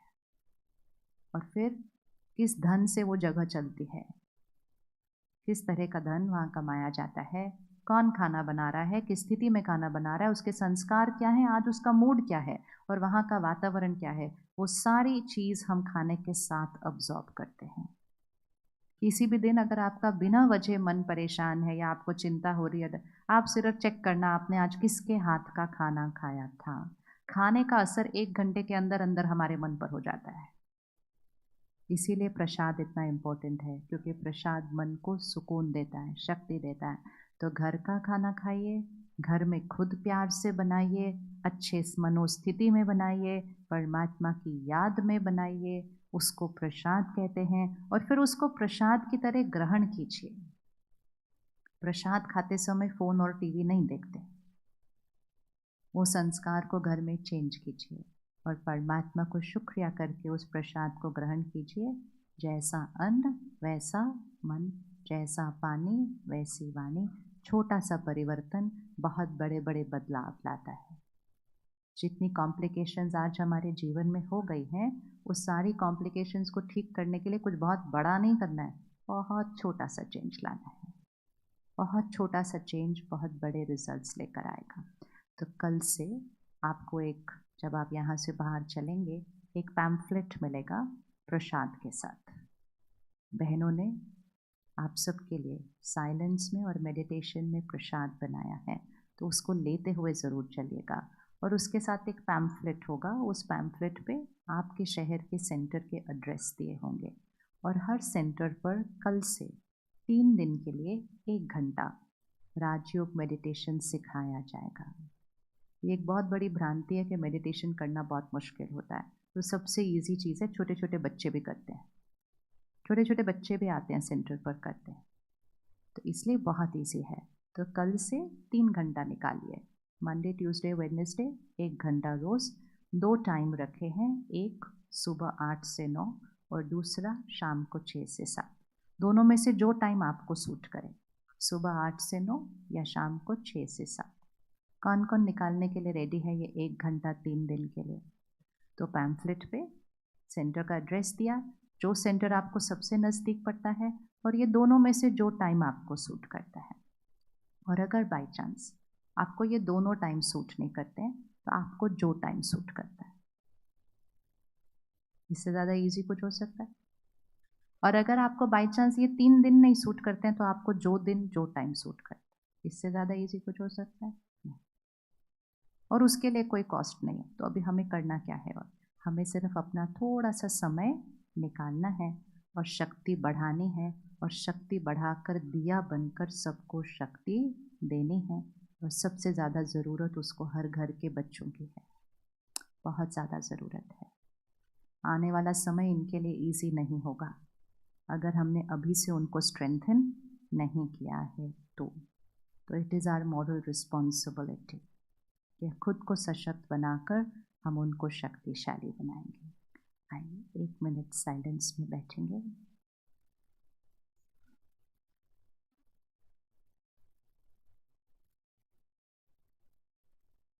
और आज हम यहाँ से बिल्कुल साइलेंस में चलेंगे, मौन में घर तक चलेंगे, जैसे कि हॉल में कोई है ही नहीं।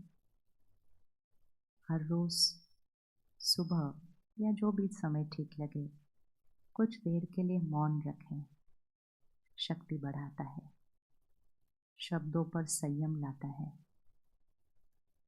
और हमें अपने मुख का मालिक बनाता है। तो हम यहाँ से घर तक मौन में चलेंगे, और मौन में चलते हुए साइलेंस में प्रसाद लेंगे, और फिर साइलेंस में घर तक चलेंगे। इस शरीर को चलाने वाली शक्ति मैं पवित्र आत्मा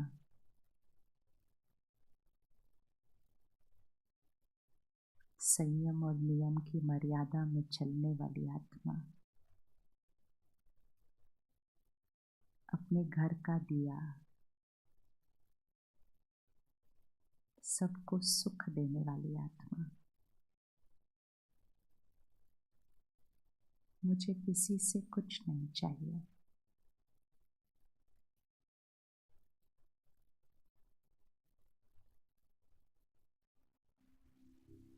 आज मेरी प्रतिज्ञा है कि मैंने हर रोज थोड़ा सा समय अपने लिए। मैं आत्मा हूँ और हर एक जिनसे मैं मिलती हूँ, बात करती हूँ, काम करती हूँ, वो एक आत्मा है, रोल नहीं। हर एक के साथ एक समान सम्मान प्यार, एक समान इक्वलिटी। कोई मुझसे छोटा बड़ा नहीं, वो तो सिर्फ एक रोल है। एक समान, सारे भेदभाव फिनिश्ड। मैं आत्मा हूँ, वो भी आत्मा है।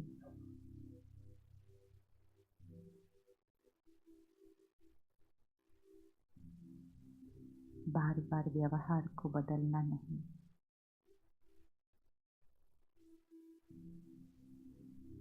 प्यार, शांति और शक्ति मेरा संस्कार है और वही संस्कार हर एक के साथ व्यवहार में आएगा, सबके साथ एक समान।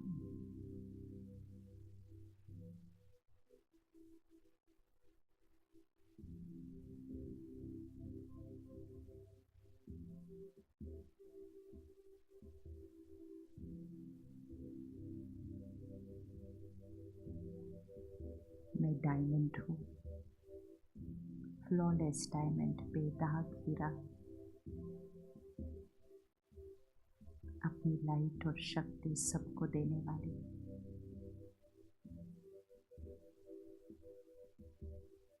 मैं सत्य की आत्मा हूँ। इस सृष्टि पर सत्युग लाना मेरी जिम्मेदारी है।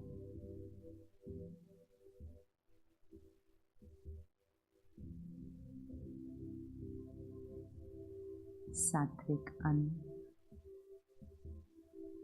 सादगी का जीवन,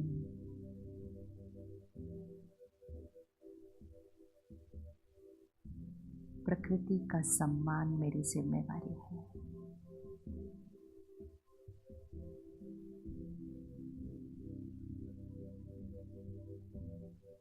मैं सत्य की देवताई आत्मा हूँ।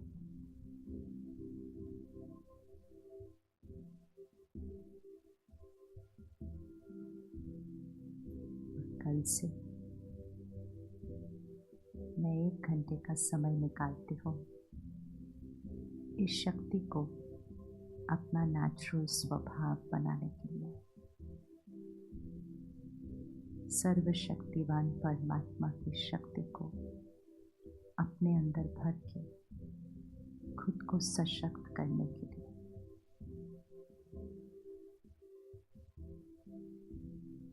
ये मेरा श्रेष्ठ कर्म सिर्फ मुझे नहीं, सृष्टि को बदल देगा।